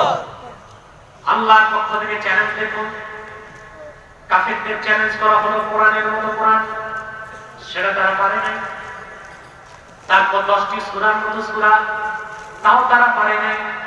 তারপর একটি সূরার মতো সূরা, তাও তারা পারে নাই। তারপর একটি লাইনের মতো লাইন, তাও তারা পারে নাই। শেষ চ্যালেঞ্জ আল্লাহ করলেন ভাষা লেখার জন্য, বলার জন্য মূল হলো অক্ষর। আল্লাহ বলেন কোরআন আরবি ভাষায়, মক্কার কুরাইশ কাফেররা তোমাদের ভাষাটাও আরবি, সেই আরবি বলার জন্য আর লেখার জন্য মূল যে উপাদান অক্ষরগুলো তো তোমাদের কাছেও আছে, যেমন আলিফ, লাম, মিম, ইয়া, সিন, ত, হা। এই অক্ষরগুলো দিয়ে আমার কোরআনের একটি শব্দের মতো শব্দ তৈরি করে দেখাও তো দেখি। কাফেররা পেরেছে? এখন পর্যন্ত পেরেছে না, কেমন পর্যন্ত পারবে না। এই হলো হুরুফে মুকাত্তাআতের হাকিকত, বলেন সুবহানাল্লাহ। এই যে আলিফ, লাম, মিম নিছক অক্ষর নয়, এগুলো দিয়েও আল্লাহ পাক কাফেরদেরকে চ্যালেঞ্জ করেছেন, বলেন সুবহানাল্লাহ। এরপরে আল্লাহ পাক বলেন তিলকা আয়াতুল কিতাবিল হাকীম হুদাও ওয়া রাহমাতান লিল মুহসিনিন। এগুলো বিজ্ঞানময় কিতাবের বাণী, বলেন সুবহানাল্লাহ। তিলকা আয়াতুল কিতাবিল হাকীম, আর তিলকা আয়াতুল কিতাবি জিল হিকমা। সুবহানাল্লাহ। এ হলো হিকমতপূর্ণ কিতাবের কথা। কোরআনকে আল্লাহ বলেছেন হিকমতপূর্ণ। কি বলেছেন? কথা বুঝতেছেন? আল্লাহ পাক কোরআনে অনেকগুলো বিষয়কে হিকমত বলেছেন। কি বলেছেন? যেমন ইলমকে আল্লাহ তাআলা হিকমত বলেছেন। ইলম কি বলছেন? কথা বলেন। আল্লাহ পাক বলেন وَلَقَدْ آتَيْنَا لُقْمَانَ الْحِكْمَةَ أَنِ اشْكُرْ لِلَّهِ وَمَن يَشْكُرْ فَإِنَّمَا يَشْكُرُ لِنَفْسِهِ وَمَن كَفَرَ فَإِنَّ ইন্নাল্লাহা গানিয়্যুন হামিদ। আল্লাহ পাক বলেন, লোকমানকে আমি হিকমত দান করেছি, অর্থাৎ ইলম দান করেছি। ইলমকে আল্লাহ কি বলছেন? কথা বুঝেন না? যদি কোরআনের তাফসীর না বুঝেন তা আমি কেচ্চা কাহিনী শুরু করি, কি বলেন? ওগুলোতে তো লাভ নাই। কোরআন শুনবেন, ইলম বাড়বে, ইলম বাড়বে, মর্যাদা বাড়বে। সুবহানাল্লাহ। ইহকালে কল্যাণ পাবেন, পরকালে মুক্তি পাবেন, ঠিক কি না? একটু মনোযোগ দিলে বুঝতে পারবেন। আমি বুঝতে পারছি রাত অনেক বেশি, কষ্ট হচ্ছে, সে মাগরিব থেকে বসে আছেন আপনারা, তারপরও কিছু প্রয়োজনীয় কথা বলেই আমি মুনাজাত করে দিচ্ছি ইনশাআল্লাহ। সম্মানিত সুধী, তাহলে ইলমকে আল্লাহ কি বলছেন? হিকমত। আবার আল্লাহ রাব্বুল আলামিন হেদায়েতকে হিকমত বলেছেন। আল্লাহ পাক বলেন, ওয়া মান ইউতাল হিকমাতা ফাকাদ উতিয়া খাইরান কাসীরা। যাকে হিকমত দান করা হয়েছে, তার মানে হেদায়েতের নূর দান করা হয়েছে, সে ব্যক্তি প্রভূত কল্যাণ লাভ করলো, বলেন সুবহানাল্লাহ। আবার ডকুমেন্টস, এভিডেন্স, হুজ্জাত, দলিলকে আল্লাহ হিকমত বলছেন। যেমন কোরআনে আল্লাহ বলেন, উদউ ইলা সাবিলি রাব্বিকা ওয়াল মাউইযাতিল হাসানা ওয়াজাদিলহুম বিল্লাতী হিয়া আহসান। হে আমার দোস্ত মুহাম্মদ সাল্লাল্লাহু আলাইহি ওয়াসাল্লাম, আপনি আপনার রবের পথে মানুষকে হিকমত দিয়ে দাওয়াত করুন। সুবহানাল্লাহ বলবেন না? কি দিয়ে দাওয়াত করুন? দ্বীনের পথে ডাকতে হবে, কি দিয়ে? জোরে বলেন। সেই হিকমতের অর্থ আমরা বাংলাদেশে করেছি স্বার্থ বাঁচানো আর পিঠ বাঁচানো, ঠিক কিনা বলে? আমরা দাওয়াতের কাছে ওয়াজ নসিহতে হিকমত বলতে কি বুঝি? যেখানে শিরক ও কুফরের বিরুদ্ধে কথা বললে স্বার্থ নষ্ট হবে, ওখানে চুপ থাকার নাম দিয়েছি আমরা হিকমত। সুদের বিরুদ্ধে কথা বললে চাকরি যাওয়ার সম্ভাবনা আছে, সুদ বাদ দেওয়ার নাম দিয়েছি হিকমত। ঘুষের বিরুদ্ধে কথা বললে স্বার্থ নষ্ট হবে, ঘুষের কথা বাদ দেওয়ার নাম দিয়েছি আমরা হিকমত। এর নাম হিকমত নয়। আল্লাহ বলেছেন, উদউ ইলা সাবিলি রাব্বিকা বিল হিকমা। এই হিকমতের অর্থ ইমাম রাজি লিখেছেন, লা রাইবা আন্নাল হিকমাতা হিয়াল হুজ্জাহ।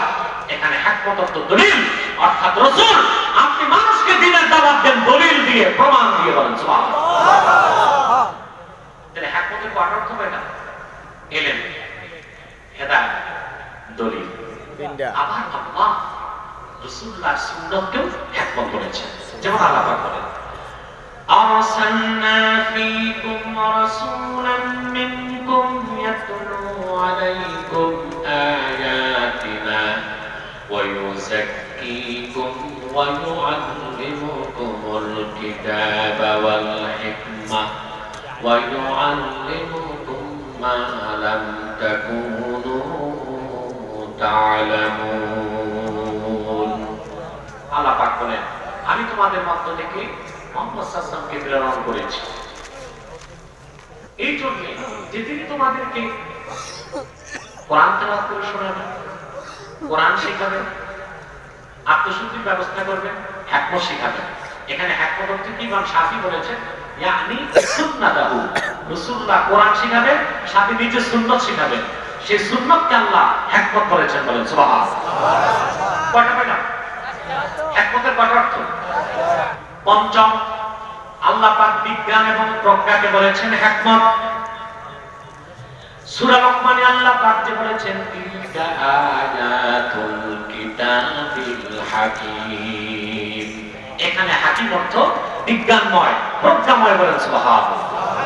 অর্থাৎ এই কোরআন এটা বিজ্ঞানের কিতাব না, কিন্তু সকল বিজ্ঞান এই কোরআনের মধ্যে আল্লাহ রেখে দিয়েছেন, বলেন সুবহানাল্লাহ। আমাদের দেশে কিছু মৌলবী সাহেব দেখা যায় বিজ্ঞান দিয়ে কোরআনকে প্রমাণ করে না। বিজ্ঞান দিয়ে কোরআনকে জাস্টিফাই করা যাবে না, কোরআন দিয়ে বিজ্ঞানকে জাস্টিফাই করা যাবে। কারণ কোরআন অনেক ঊর্ধ্বে, বিজ্ঞান অনেক নিচে। যদি আপনারা ধৈর্য ধরেন, আমি কয়েকটা উদাহরণ দিব। কি বলেন? বর্তমান পৃথিবীতে সবচেয়ে বড় বিজ্ঞানী স্টিফেন হকিং। স্টিফেন হকিং তার চূড়ান্তকারী অবদান, সে একটা থিওরি আবিষ্কার করেছে, বিগ ব্যাং। তার থিওরির মূল হল যে মহাশূন্যে যা কিছু আছে, এই গ্রহ, নক্ষত্র, পুঞ্জ, নিহারিকা, ধূমকেতু, মিল্কি ওয়ে, গ্যালাক্সি, এসব এক্সপান্ড হচ্ছে, বড় হচ্ছে, সম্প্রসারিত হচ্ছে। আমি বলবো স্টিফেন হকিং এই তথ্য কোরআন থেকে চুরি করছে। এই কথা কোরআনে আল্লাহ 10,000 বছর আগে বলেছেন। আল্লাহ পাক বলেন, ওয়াস-সামাআ বানাইনাহা বিআইদিন ওয়া ইন্না লামুসিউন। আল্লাহ পাক বলেন, ওয়া ইন্না লামুসিউন। এই গোটা মহাবিশ্বকে আমি আল্লাহ ধাপে ধাপে সম্প্রসারণ করছি। এটা কি কোরআনের তথ্য না বিজ্ঞানের তথ্য? কোনটা উঠে, বিজ্ঞান না কোরআন? কোরআন থেকে বিজ্ঞান কমসে কম 1500 বছর পিছনে চলতেছে, ঠিক কিনা বলেন? মডার্ন জনক বলা হয় আলবার্ট আইনস্টাইন। নাম শুনছেন? আইনস্টাইন সে একজন বিজ্ঞানী যে 2 বার নোবেল পেয়েছে। পৃথিবীতে তার সবচেয়ে বড় যে অবদান, সেটা মানবতার পক্ষে আসে নাই, বিপক্ষে গিয়েছে। অ্যাটম বোমের সূত্রটা আইনস্টাইন আবিষ্কার করেছে। কে আবিষ্কার করেছে? পৃথিবীর সবচেয়ে ভয়ঙ্কর মারণাস্ত্র অ্যাটম বোমের সূত্র আবিষ্কার করেছে মুসলিম, নমুসলিম। অথচ আজকে চোরের মার বড় গলা। ওরা আমাদেরকে বলে টেরোরিস্ট, আমাদেরকে বলে সন্ত্রাসী। আমরা সন্ত্রাসী নই। অমুসলিমদেরকে আমরা চ্যালেঞ্জ করতে পারি, কোন একজন মুসলিম বিজ্ঞানী কোন মারণাস্ত্র তৈরি করে নাই। যা তৈরি করেছো তোমরাই তৈরি করেছো। ইহুদিরা, খ্রিস্টানরা, হিন্দুরা, বৌদ্ধরা, মুসলিম বিজ্ঞানী একটি মারণাস্ত্র তৈরি করে না। সবচেয়ে ভয়ঙ্কর মারণাস্ত্র ডিনামাইট আবিষ্কার করেছে আলফ্রেড নোবেল। কিছু ইহুদি, কিছু অ্যাটম বোম আবিষ্কার করেছে সূত্রটা আইনস্টাইন। কিছু ইহুদি। অ্যাটম বোম তৈরি করলো মার্কিন যুক্তরাষ্ট্রের খ্রিস্টান বিজ্ঞানীরা। আর সেই বোমা নিয়ে হিরোশিমা, নাগাসাকিতে ফেলে 2 দিন মার্কিন যুক্তরাষ্ট্র 9 লক্ষ মানুষকে হত্যা করেছে। পৃথিবীর সবচেয়ে নিকৃষ্ট সন্ত্রাসী দেশ হলো মার্কিন যুক্তরাষ্ট্র। আর তারা পৃথিবীতে এখন কি করছে? ফাইট এগেইনস্ট টেরোরিজম, সন্ত্রাসের বিরুদ্ধে যুদ্ধ করছে। অথচ পৃথিবীর সমস্ত সন্ত্রাসকে জন্ম দিয়েছে মার্কিন যুক্তরাষ্ট্রের খ্রিস্টানরা, ঠিক কিনা বলেন? আমার অবাক লাগে, পৃথিবীর সবচেয়ে বড় সন্ত্রাসী দেশে বিশ্ব শান্তি সংস্থা, জাতিসংঘ যেটা বলে। এটা কি হলো? সুটকির নৌকায় বিড়াল মাঝি। ঠিক, সুটকির নৌকায় মালিক মাঝিকে বিড়াল। সেই সন্ত্রাসী যুক্তরাষ্ট্র বিশ্ব শান্তি সংস্থার দায়িত্ব দিচ্ছে। ওটা বিশ্ব শান্তি সংস্থা আছে না সকল অশান্তির ব্যবস্থা করে। 1990 সালে যুক্তরাষ্ট্রে এক খ্রিস্টান নাগরিক একটা বিড়াল হত্যা করেছে। মার্কিন আদালত তাকে জরিমানা করেছে $6,000। কত?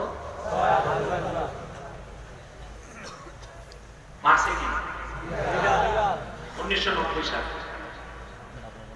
আর 1991 সালে সেই যুক্তরাষ্ট্রের সন্ত্রাসী জঙ্গি প্রেসিডেন্ট বুশ 2,500 বছরের ইতিহাস ঐতিহ্যের লালন ভূমি আমার গাউসে পাক আব্দুল কাদের জিলানের পদধন্য বাগদাদে হামলা করে একজন দুইজন নয় 18 লক্ষ মুসলমান পর্যন্ত মার্কিন আদালতে জঙ্গি প্রেসিডেন্ট বুশের বুঝা যাক ওদের আইন, ওদের মানবতা, ওদের বিশ্ব শান্তি সংস্থা ওদের জন্য, আমাদের জন্য নয়। আমরা সন্ত্রাসী নই, তোমরাই সন্ত্রাসী। তোমরাই ভিয়েতনামে হামলা করেছো, লিবিয়াতে, সিরিয়াতে, মানবতার রক্ত ঝরিয়েছো, লক্ষ লক্ষ মুসলমানকে হত্যা করেছো। তোমরা সন্ত্রাসী জাতি নয়, তোমরাই সন্ত্রাসের জন্মদাতা। আইনস্টাইন আবিষ্কার করলে অ্যাটম বম।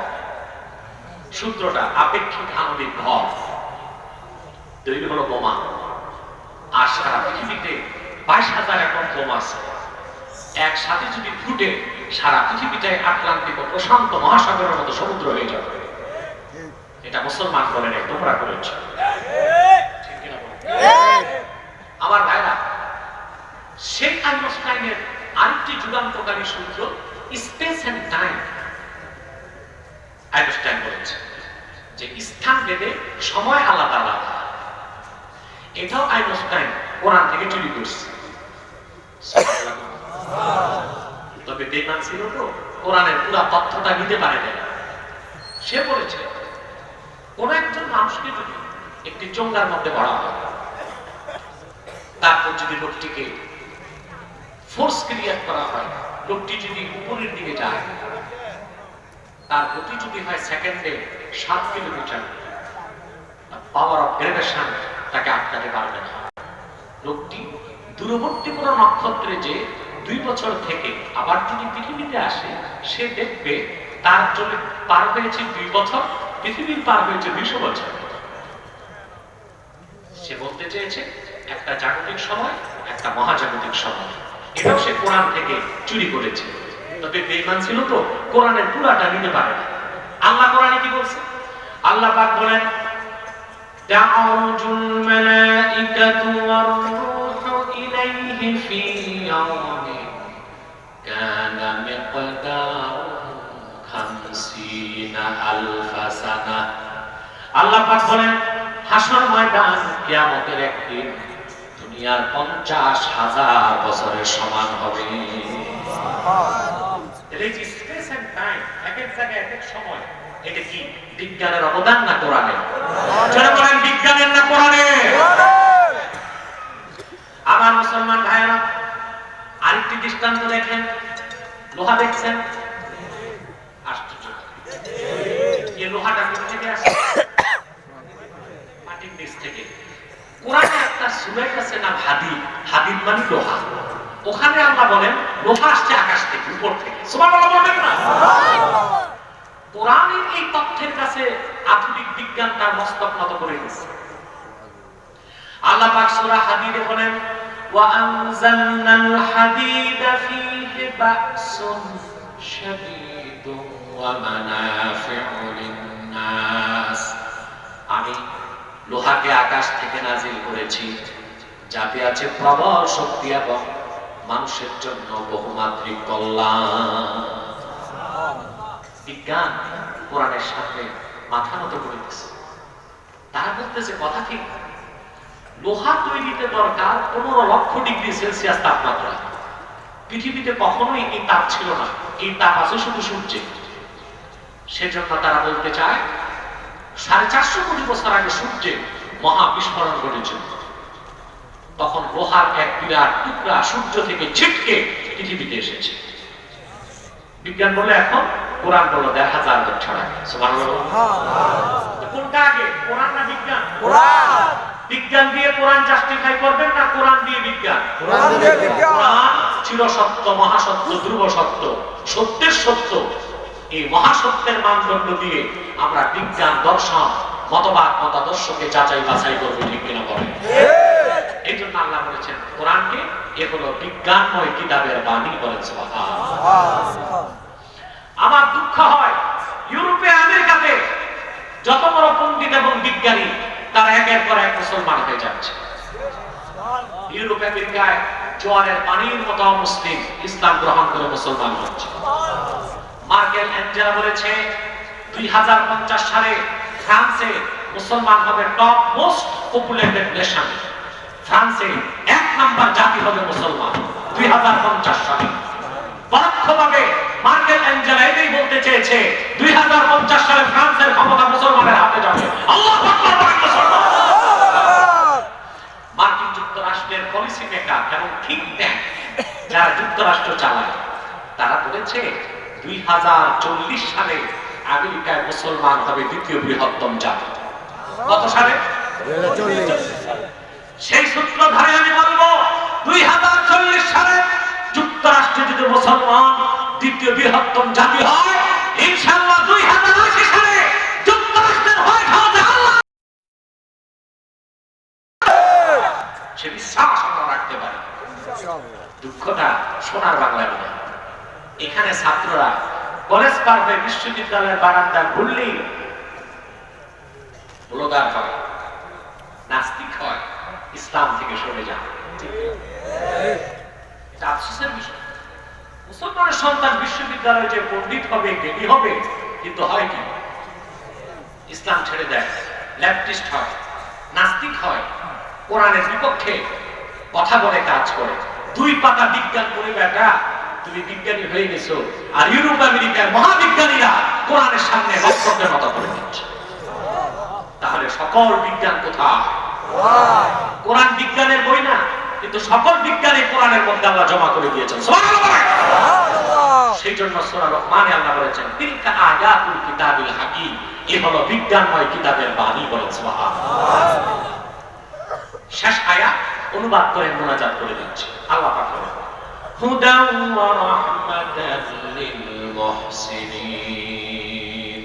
এই কোরআন সকল মুহসিন বান্দাদের জন্য রহমত এবং হেদায়েতকারী। বলেন সুবহানাল্লাহ। কাদের জন্য? মুহসিন। মুহসিন বুঝেন? আপনি যখন ঈমান আনেন তখন আপনি মুমিন। ঈমান আনার পর আপনি যখন নেক আমল করবেন তখন আপনি মুসলিম। নেক আমলের পর আপনার নিয়ত যখন ঠিক করবেন তখন আপনি মুহসিন। সুবহানাল্লাহ। প্রথমে কি? মুমিন, তারপরে কি? মুসলিম, তারপরে কি? মুহসিন। মুমিন হবার পরে সন্দেহ আছে আপনি জান্নাতে যাবেন কি যাবেন না, ফার্স্ট চান্সে কি সেকেন্ড চান্সে। মুসলিম হবার পর গ্যারান্টি নাই আপনি বেহেশতে যাবেন ফার্স্ট চান্সে না সেকেন্ড চান্সে। কিন্তু আপনি যদি মুমিনের, আমার আল্লাহ ওয়াদা করেছেন বিনা আযাবে কম হিসাবে আল্লাহ পাক আপনাকে জান্নাতের বাসিন্দা করে দিবে। আমার অপবাদ দেন যে আব্বাসী কাফেরের কারখানা নিছে,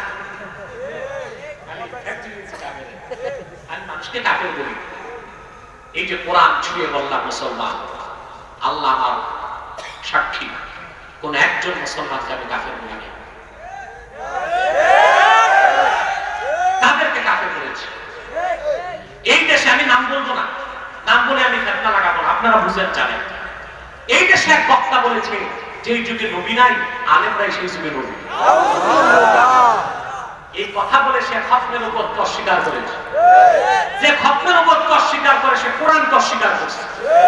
যে কোরআনকে স্বীকার করলো, খতমের উপর অস্বীকার করলো, তাকে যদি কাফের বলতে না পারি তা আবু জেহেলকে কাফের বলতে চিন্তা করতে হবে।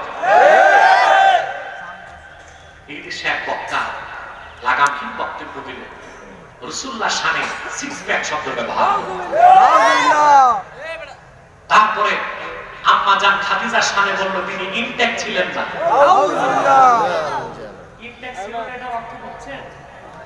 আমি আমার মুখে বলবো না, এই সাহস আমার নাই, এই সাহস আমার নাই। বলল খাদিজা ইনটেক ছিল না। এটা ঠোঁটে কেমনে আসলে এই কথা? তারপর আল্লাহ শানে বলল আগে হালা। তারপরে ইদানিং বলেছে রাসূলুল্লাহ যে মক্কায় 13 বছর দিনের দাওয়াত দিয়েছেন সেটাকে তুলনা করছে ক্রিকেট ম্যাচের সাথে। আর মদিনা মুনাওয়ারায় যে দিনের দাওয়াত দিয়েছেন সেটাকে বলেছে টি20 এর সাথে তুলনা করছে। কোথায় রাসূলুল্লাহর দাওয়াত ও তাবলীগ, কোথায় সাধারণ শয়তানের কাজ ক্রিকেট খেলা। তারপরে বলল রাসূলুল্লাহর জামাই আলী মদ খাইয়া মাতাল হইয়া নামাজে দাঁড়াইছে। এরকম কুরাঙ্গার বক্তাকে কুফরের ফতোয়া দিয়েছি। আপনার কোনো মুসলমানকে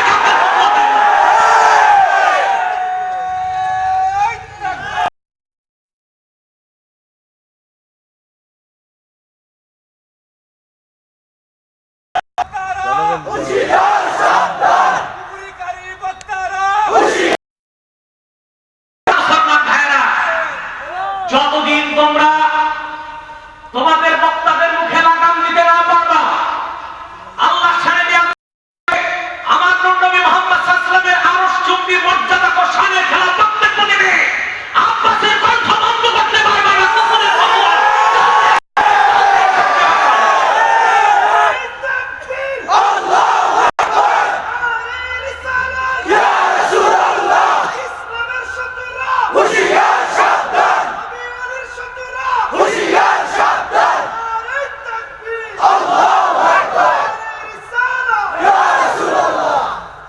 পিছনে গালি দাও কেন, আমাকে সামনে আসো। আমার বুঝায় গেল যে আপনার ফতোয়া এমনি না এমনি হবে। বাংলাদেশে আমার চুদার মনে বসে ফায়সালা করার মতো মানুষ একটাও পাবো না। আমি তো সবসময় প্রস্তুত আছি, হয় বুঝো নয় বুঝো।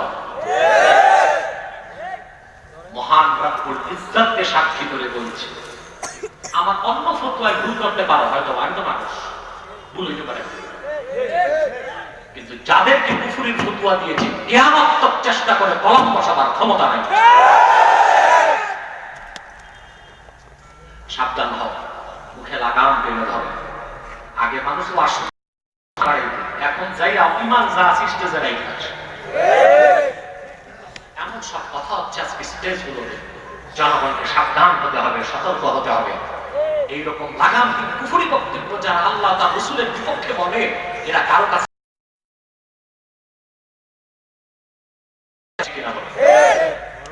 আগে ইমান আসলো, আপনি মুমিন। ইমান আসার পরে আপনি যখন নামাজ রোজা হজ যাকাত করলেন, সেটার নাম ইসলাম। মুসলিম ইসলামকে মানার পরে আপনি যখন অন্তরকে পবিত্র করে ইখলাস পয়দা করলেন, তার নাম ইহসান। আপনি হয়ে গেলেন মুহসিন।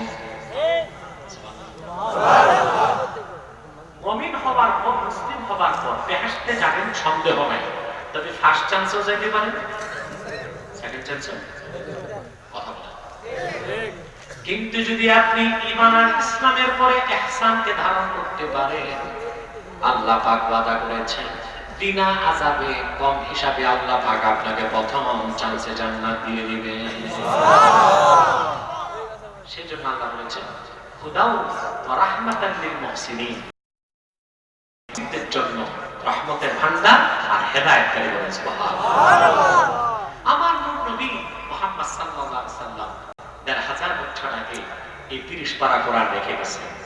কোরআন ১৫০০ বছর আগ থেকে এখনো করছে, কিয়ামত পর্যন্ত করবে। সেজন্য ময়দানে আমার নূর নবীর উম্মত সবচেয়ে বেশি হবে। হুজুর বলেছেন ১২০ টা কাতার হবে, আমার উম্মতি থাকবে ৮০ টা। কেন? কোরআনের নাম নিতে কষ্ট হয় কেন? আমার নূর নবী বলেছেন আল্লাহর পক্ষ থেকে যত নবী এসেছে বলেছে ইন্নামা উতিতু ওয়াহিয়ান আওহাহুল্লাহু ইলাইয়া ফাআরজু আন আকুনা আকসারাহুম তাবিআন ইয়াউমাল কিয়ামাহ। রাসূলুল্লাহ বলেছেন আমাকে আল্লাহ পাক শ্রেষ্ঠ যে মুজিজা হলো ৩০ পারা কোরআন। আমি আশা করি কাল কিয়ামতের দিন কোরআন আমার মুজিজা হবার কারণে হাসর ময়দানে আমার উম্মতের সংখ্যা সবচেয়ে বেশি হয়ে যাবে। ইউরোপে, আমেরিকায় যত বড় বড় পণ্ডিত মুসলমান হয়ে যাচ্ছে। আমি একটা চমৎকার আত্মজীবনী পড়েছি একজন অমুসলিমের, সে কিভাবে মুসলমান হয়েছে। আমি ২-৩ মিনিটে শোনাই। আমেরিকার টেক্সাস বিশ্ববিদ্যালয়ে গণিত বিভাগের শিক্ষক, গণিতের শিক্ষকরা খুব জ্ঞানী হন। সে বলল 18 বছর বয়সে আমি খ্রিস্টান ধর্ম বাদ দিলাম, আমি হয়ে গেলাম নাস্তিক। কেন? সে বলল আমি দেখলাম 11 রকম বাইবেলে এক কথা নাই। সে বলল 11 রকম বাইবেলে পাইলাম 11 রকম কথা। ঈশ্বরের কথা তো একরকম হবে, 11 রকম দুই। তারপরে সে বলে আমি বাইবেল পড়ে দেখলাম আমি পেলাম 35 ম্যাথমেটিক্যাল ইরর্স। 35টা গাণিতিক ভুল বাইবেলে আছে। কয়টা? তো যিনি ঈশ্বর তিনি তো গণিতে ভুল করতে পারেন না। আমি তখন বুঝলাম এই বাইবেল এটা এখন আর কিচ্ছু না, এটা একটা গাঁজাখুরি বই। আমি খ্রিস্টান ধর্ম বাদ দিলাম, হয়ে গেলাম নাস্তিক। মিশরের কিছু মুসলিম যুবক একদিন আমাকে এসে আল্লাহর কোরআন হাতে তুলে দিল। সুবহানাল্লাহ বলুন। ইংরেজি ভাষা বলো, স্যার আপনি তো কোনো ধর্ম টর্ম মানেন না, তা আমাদের কোরআনটা একটু পড়েন, দেখেন ইসলামে কি আছে। প্রফেসর বলে, আমি চরম তাচ্ছিল্যের সাথে কোরআনকে রেখে দিলাম, পড়লাম না, ভাবলাম বাইবেলের মধ্যে কিছু একটা।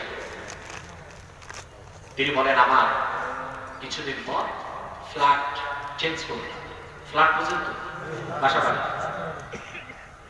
আমার লাইব্রেরির সব বই নতুন বাড়িতে চলে গেল। রাতের বেলা আমি ঘুমাচ্ছি পুরান বাড়িতে, বই না পড়লে আমার ঘুম আসে না। দেখলাম লাইব্রেরিতে কোনো বই নাই, শুধু রয়ে গেছে কোরআন। আমি ভাবলাম, যাক কোরআনটা এতদিন পড়ি নাই, ঘুম যেহেতু আসে না, দেখি একটু পড়তে পড়তে ঘুম আসে না। গণিতের সেই প্রফেসর বলেন, আমি বিছানায় শুয়ে কোরআন পড়া শুরু করলাম। প্রথম শুরু করলাম সূরা ফাতিহা, পড়তে লাগলাম আলহামদুলিল্লাহি রাব্বিল আলামিন। সমুদয় প্রশংসা আল্লাহর জন্য, যিনি সৃষ্টি জগতের মালিক। আর রহমানির রহিম, যিনি দয়ালু, পরম দয়ালু। সুবহানাল্লাহ, মেহেরবান।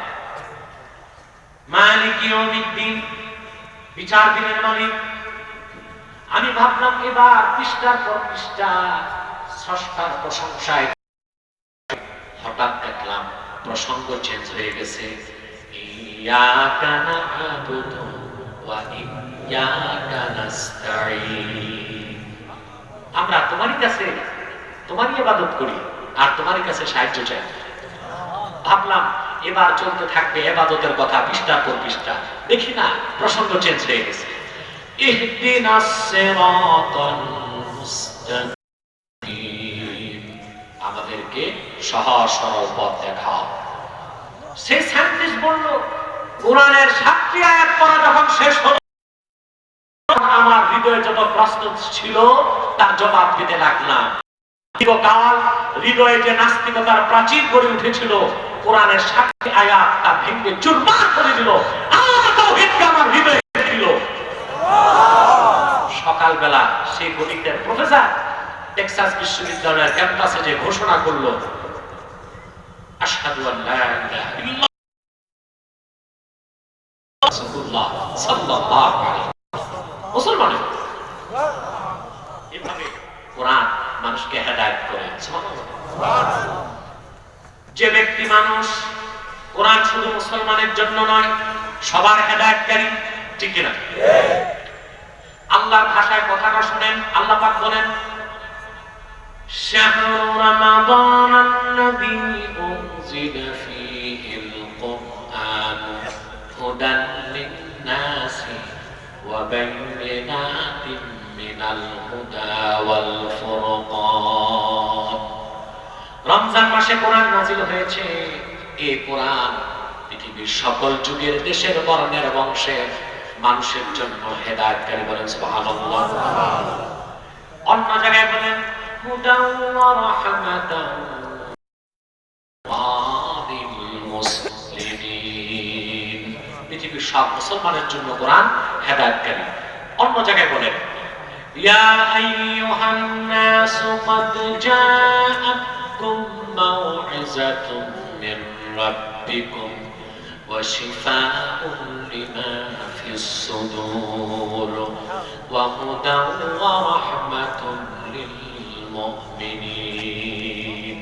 সকল মুমিনের জন্য কোরআন হেদায়েতকারী। আর সূরা লোকমানে বললেন আল্লাহ পাক হুদান ওয়া রাহমাতান লিল মুহসিনিন। সকল মুহসিনের জন্য কোরআন রহমত এবং হেদায়েতকারী। তার মানে প্রত্যেকটা মানুষকে কোরআন হেদায়েত করবে। তাদের মধ্যে যারা মুসলমান হবে তারা কোরআনের হেদায়েত আরো বেশি পাবে। তাদের মধ্যে যারা মুসলিম হবে তারা কোরআনের হেদায়েত আরো বেশি পাবে। তাদের মধ্যে যারা মুমিন হবে তারা কোরআনের হেদায়েত আরো বেশি পাবে।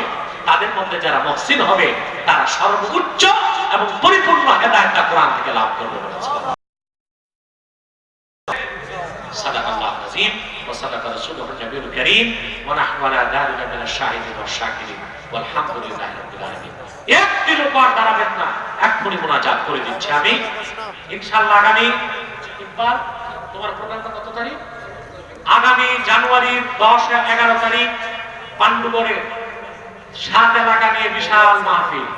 সেখানে আমি থাকবো, লেবাননের শেখ জামাল আশ-শাকার থাকবেন, দেশ বিদেশের বড় বড় আলেম কারি বক্তাগণ থাকবেন। 11 তারিখ আমি ইনশাআল্লাহ থাকবো রাতের বেলা। আপনারা যাওয়ার চেষ্টা করবেন, পারবেন না ইনশাআল্লাহ? ইনশাআল্লাহ। কোথায় এটা? আগামী 18 জানুয়ারি দিগিরপাড় দারুস সুন্নাহ থাকবো, যাওয়ার চেষ্টা করবেন। আপনারা কোথায় যাচ্ছেন মুনাজাত না করে? খামোশ বসে যান, এক্ষুনি মুনাজাত হয়ে যাবে। পান্ডুগড় দরবারের মাহফিলে আগামী 24-25 দুই দিন মাহফিল। 24 তারিখ প্রথম দিন আমি থাকবো ইনশাআল্লাহ রাত 9টায়। আপনারা যাওয়ার চেষ্টা করবেন।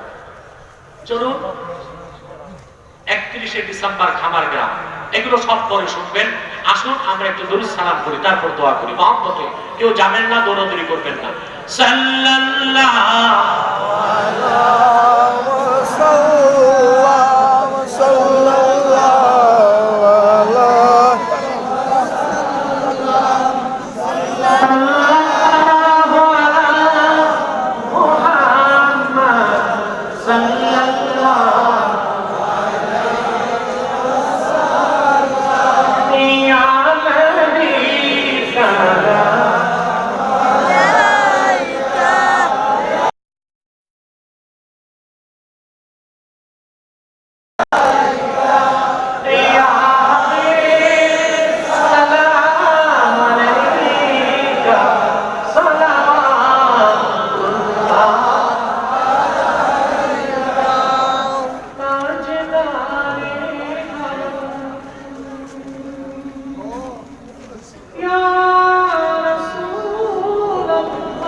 তাই হেদিকে যাও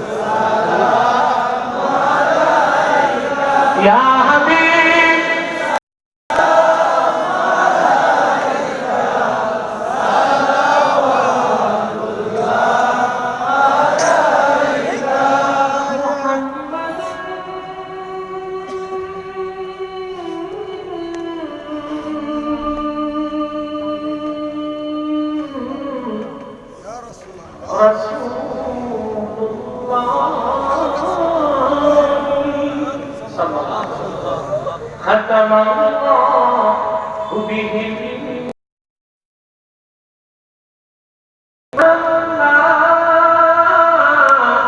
نبي يا نبي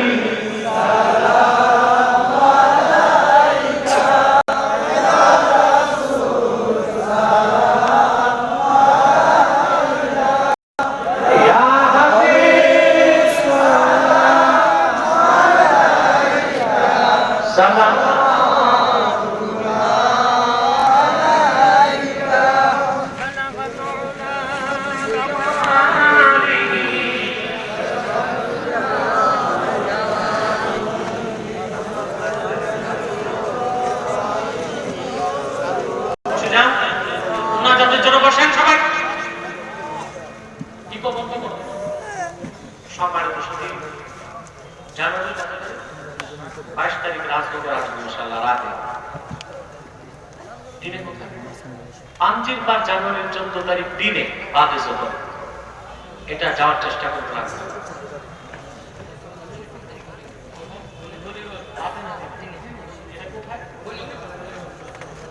বাংলার সাথে বলি ওখানে দিনে আসবো জানুয়ারির 3 তারিখ ইনশাআল্লাহ।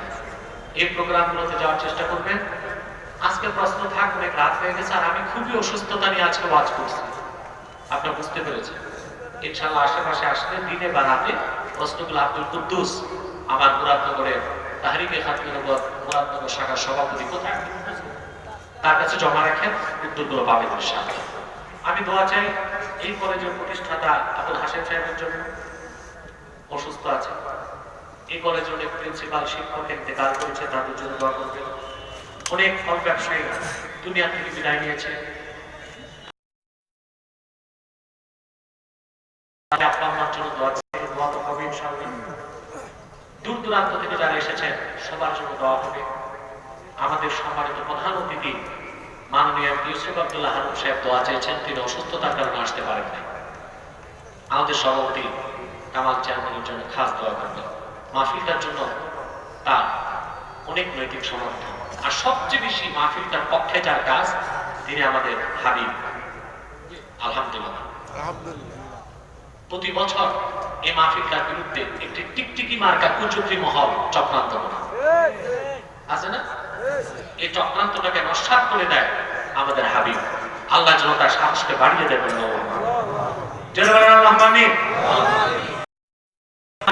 দোয়া চেয়েছে বাজার কমিটির সেক্রেটারি হাবিব সাহেবের জন্য দোয়া করবেন। দেলওয়ার সাহেব দোয়া চেয়েছে, মেম্বার তার মায়ের জন্য দোয়া চেয়েছে। তারপরে শাহ আলম চেয়ারম্যান দোয়া চেয়েছে, হাজি মোহাম্মদ জাহাঙ্গীর দোয়া চেয়েছে। আমার কমিটির এবং ফল ব্যবসায়ীদের মধ্যে আছে ইব্রাহিম আক্তার, তারা দোয়া চেয়েছে। বিশেষ করে আমার তাহরিকে খাতমে নবুয়ত বাংলাদেশ বিভিন্ন কমিটির সদস্য যারা এসেছে তাদের জন্য আমি দোয়া চাই, আপনারা খাস ভাবে তাদের জন্য দোয়া করবেন।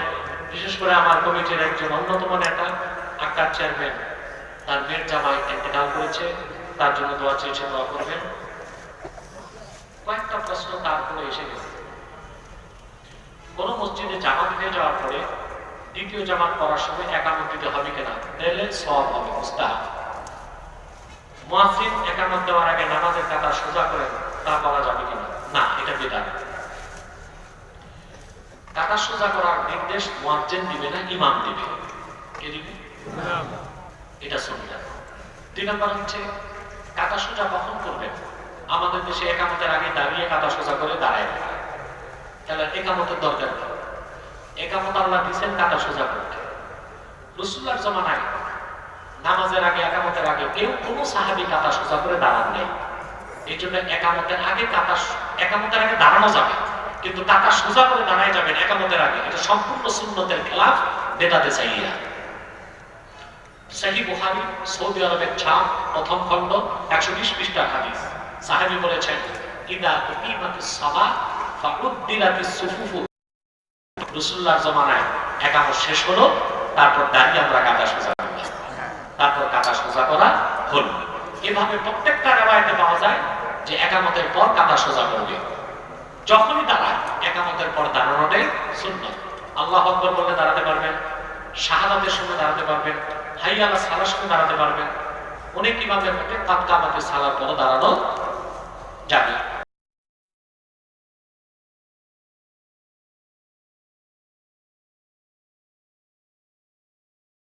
সম্ভব যদি নাই হয়, আপনি নামাজ শুরু করবেন না, যখন কাঁধা সোজা হবে তখনই নামাজ শুরু করবেন, এটি সুন্নাত।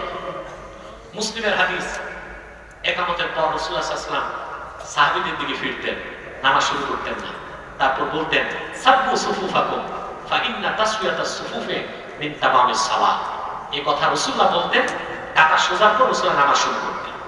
অথবা কাঁধা সোজা যদি না হয়, সেজন্য সুন্নতের খেলাফ নতুন কোনো বেদাত চালু করা যাবে না। কাঁধা সোজা করতে হবে একামতের পর। জামাত শুরুর আগে কাঁধা সোজা হলো কিনা ইমাম দেখবে, তারপর নামাজ শুরু করবে। আর কাঁধা সোজা করুন এই নির্দেশটা ইমাম, একামতের আগে না একামতের শেষে। কোরআন সুন্নাহ মোতাবেক বিবাহের সংক্ষিপ্ত বিবরণ জানতে চাই। আজকে সময় নেই, কোন ম্যারেজ রেজিস্টার যারা আপনারা কাজী স্বাক্ষর, তার কাছে যেয়ে শিখে নেবেন। সামনে দিয়ে কেউ যাতায়াত করলে কিরকম গুনাহ হয়, অনেক বড় ধরনের গুনাহই হয়। রাসূলুল্লাহ সাল্লাল্লাহু আলাইহি ওয়াসাল্লামের হাদিস আছে, কেউ যদি নামাজের সামনে দিয়ে যায়, হাত দিয়ে বাধা দেওয়া, কি করে? বাধা যদি না মানে রাসূলুল্লাহর নির্দেশ, তাকে তুমি তানবীহ করো, কি করো? হালকা পিটাও, কারণ নিশ্চয়ই সে শয়তান। সে কি বাধা দেওয়ার পর যদি যায়, সে কি শয়তান। অতএব এই নামাজের সামনে দিয়ে যাওয়া খুব বড় ধরনের গুনাহ এবং অপরাধ। এই বছর আমার নতুন যে বইটি বের হয়েছে দারসুল হাদিস, এই বইটি নিয়ে যাবেন। এখানে সহিহ বুখারীর 2টি হাদিসের ব্যাখ্যা করা হয়েছে। বিশেষ করে যে নিয়তের কথা বললাম, যেটার মাধ্যমে ইহসান অর্জন করে মুহসিন হবেন, সেই নিয়তের হাদিসের ব্যাপক ব্যাখ্যা এখানে আছে। যারা পারেন কিতাব থেকে কিনে নিয়ে যাবেন। আপনারা যারা আমার সবগুলো আলোচনা, বক্তব্য, ফতোয়া, বাহাস এগুলো দেখতে চান, আমাদের অনলাইন চ্যানেল সাবস্ক্রাইব করবেন, আব্বাসী টিভি। বলুন তো কিনা? আলহামদুলিল্লাহ। যদি আপনাদের সমর্থন পাই, এটা ইউটিউব চ্যানেল থেকে দ্রুত অনলাইন চ্যানেলে পরিণত হয়ে যাবে ইনশাআল্লাহ। আপনি যে কোনো আলোচনা, বক্তব্য, তাফসীর এগুলো দেখবেন আব্বাসী টিভিতে। আর আমাদের ফেসবুক আব্বাসী মঞ্জিল জনপুরেও বাংলাদেশের সবচেয়ে পপুলার একটি পেজ, আলহামদুলিল্লাহ। তা তো আপনারা থাকবেন, দিনের পক্ষে কাজ করতে পারবেন। আর প্রত্যেককে আমার আহ্বান, বছরের পর বছর আপনাদের বলেছি, খাতমে নবুয়তের আন্দোলন সবচেয়ে বড় আন্দোলন, খাতমে নবুয়তের জিহাদ সবচেয়ে বড় জিহাদ, ঠিক কিনা? খাতমে নবুয়তের আন্দোলন বাংলাদেশে নিরবিচ্ছিন্নভাবে করে যাচ্ছে একটাই সংগঠন, ওইটা তাহরিকে খাতমে নবুয়ত বাংলাদেশ, ঠিক কিনা বলেন? আমার সংগঠন সারা বাংলাদেশে সকল শিরক কুফরের বিপক্ষে কাজ করে যাচ্ছে, সকল কাফের মুশরিকদের নির্মূল করে বাংলাদেশকে একটি কলঙ্কমুক্ত বাংলাদেশ গড়ার জন্য আমার সংগঠন কাজ করে যাচ্ছে। মুরাদনগর, দেবিদ্বার সহ সারা বাংলাদেশে কমিটি আছে, কুমিল্লার কমিটিগুলো অত্যন্ত তৎপরতার সাথে কাজ করছে। আমি আমার সংগঠনে আপনাদেরকে কাজ করার অনুরোধ করছি। আল্লাহ পাক যেন কবুল করেন, মঞ্জুর করেন। বলুন আলহামদুলিল্লাহি রাব্বিল আলামিন ওয়াল আকিবাতু লিল মুত্তাকিন والصلاة والسلام على نبينا حبيبنا شفيعنا مولانا محمد رسول رب العالمين আল্লাহ তাআলা রব্বুল আলামিন কোম্পানিগঞ্জ বাজার ফল ব্যবসায়ী সমিতির উদ্যোগে আয়োজিত আজকে 20তম মাহফিলে গভীর রাতে তোমার হাজার হাজার নেককার বান্দা পর্দা আড়ালে মা বোন নিয়ে হাত ধরেছে আল্লাহ। এতগুলো মানুষের মধ্যে যার দুটো হাত তোমার ভালো লাগে আল্লাহ, তার দুটো হাতের বিনিময়ে আমাদের জীবনের সব গুনাহ তুমি মাফ করে দাও। আল্লাহ তাআলা রব্বুল আলামিন, হৃদয়ের গভীর থেকে দোয়া করি আল্লাহ, তোমার আখির নবী নূর নবী আমার মুহাম্মদ সাল্লাল্লাহু আলাইহি ওয়াসাল্লাম আজ থেকে ১৫০০ বছর আগে দুনিয়া থেকে বিদায় নিয়েছেন। হায়াতুন নবী হিসেবে জান্নাতুল ফেরদৌস রওজা মুবারকে বিশ্রাম নিয়েছেন। আল্লাহ তাআলা জীবনে একবার তোমার আখির নবী নূর নবী মুহাম্মদ সাল্লাল্লাহু আলাইহি ওয়াসাল্লামের জান্নাতুল ফেরদৌস রওজা মুবারকে উপস্থিত হয়ে গো আল্লাহ, তোমার হাবিবের নূরের কদমে দরুদ ও সালামে হাদিয়া দিবার আগে আল্লাহ তুমি ডাক দিও না। আল্লাহ পাক একবার একাধিকবার যারা সোনার মদিনায় নূরের মদিনায় যিনি বেরিয়েছি আল্লাহ, জীবনে বারবার তোমার আখিরে নবী নূর নবী মুহাম্মদ সাল্লাল্লাহু আলাইহি ওয়াসাল্লামের নূরের শহর মদিনাতুল মুনাওয়ারা জিয়ারতের জন্য তাদের কপালটা খুলে দাও। আল্লাহ তাআলা রব্বুল আলামিন, হৃদয়ের গভীর থেকে দোয়া করি আল্লাহ, তোমার আখির নবী নূর নবী আমার মুহাম্মদ সাল্লাল্লাহু আলাইহি ওয়াসাল্লামের নূরের চেহারা মোবারক স্বপ্নে একবার দেখে গো আল্লাহ, জান্নাত ওয়াজিব হবার আগে তুমি ডাক দিও না। একবার বা একাধিকবার যারা তোমার আখির নবী নূর নবী মুহাম্মদ সাল্লাল্লাহু আলাইহি ওয়াসাল্লামের নূরের চেহারা মোবারক স্বপ্নে দেখার সৌভাগ্য লাভ করেছে আল্লাহ, জীবনে বারবার দেখার জন্য তাদের কপালটা আল্লাহ তুমি দর্শনার কপাল বানায় দাও। আল্লাহ তাআলা আমাদের অনেকের বাবা নাই, অনেকের মা নাই, অনেকের বাবা মা একজন নাই, যত মানুষের বাবা মা দুনিয়া থেকে বিদায় নিয়ে অন্ধকার কবরে চলে গেছে আল্লাহ, সকল মুসলমান বাবা মার কবরকে আল্লাহ তুমি জান্নাতের বাগান বানায় দাও।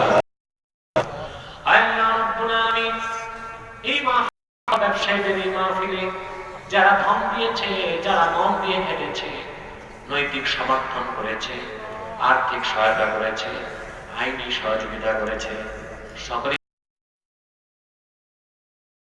মনকে কবুল করে আমাদের সবার জন্য এই মাহফিলটাকে নাজাতের সবচেয়ে বড় জরিয়া বানায় দাও। আল্লাহ রাব্বুল আলামিন, পর্দার আড়ালে আমার মা বোনরা হাত তুলে বসে আছেন, অবলা সরলা সতী সাধ্বী মা বোন যারা হাত তুলে বসে আছেন, তাদের মনের সব দুঃখ কষ্ট দূর করে আজকের মাহফিলটাকে আল্লাহ তুমি কবুল করে তাদের জীবনের গুনাহগুলো মাফ করে তাদের প্রত্যেককে এক একটি সোনার সংসার তুমি নিয়ে দাও। আল্লাহ তাআলা অভাবীর অভাব দূর করে দাও, অসুস্থকে সুস্থ করে দাও, অশান্ত হৃদয়কে তুমি শান্ত করে দাও। যে যে মাকসাদ দিয়ে হাত তুলেছে তোমার দরবারে, প্রত্যেকের নেক মাকসাদ আল্লাহ তুমি কবুল ও মঞ্জুর করে নাও। ভাইরা আমার, একটি মিনিট সময় ছেড়ে দিলাম, চক্ষুটা বন্ধ করুন, দিলটা নরম করুন, মাথাটা নত করুন। আল্লাহর আখির নবী নূর নবী আমার মুহাম্মদ সাল্লাল্লাহু আলাইহি ওয়াসাল্লামের ওসিলা ধরে আল্লাহর কাছে যান, যা চাইবেন তাই কবুল হয়ে যাবে। যদি পারো রে ভাইরা, 2 ফোঁটা চোখের পানি সদকা করে দিই।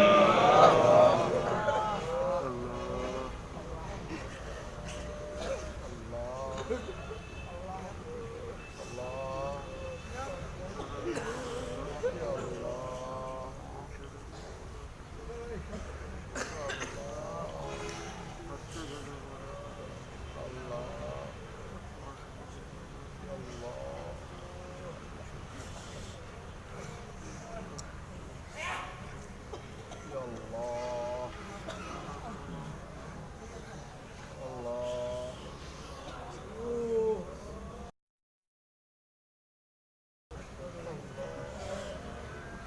প্রত্যেকে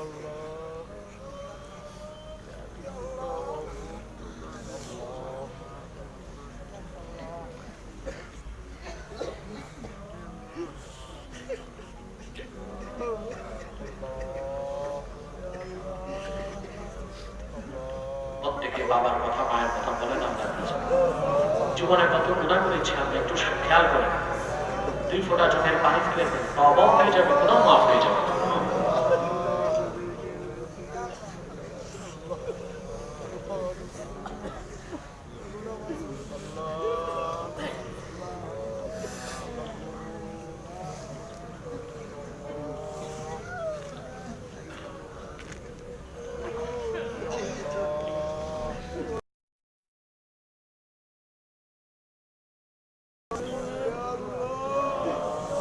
اللهم إنا نتوسل إليك بوسيلة حبيبك المحترم نبيك الخاتم سيدنا إمامنا محمد بن عبد الله نبي الله رسول الله صلى الله عليه وسلم الذي أكملت به قصر النبوة وحكمت لا نبي بعده وأعلمت في القرآن بالبرهان أن محمدا صلى الله عليه وسلم خاتم النبيين والمرسلين أن محمدا صلى الله عليه وسلم خاتم النبيين والمرسلين قبل 15 سنة وصلى الله تعالى على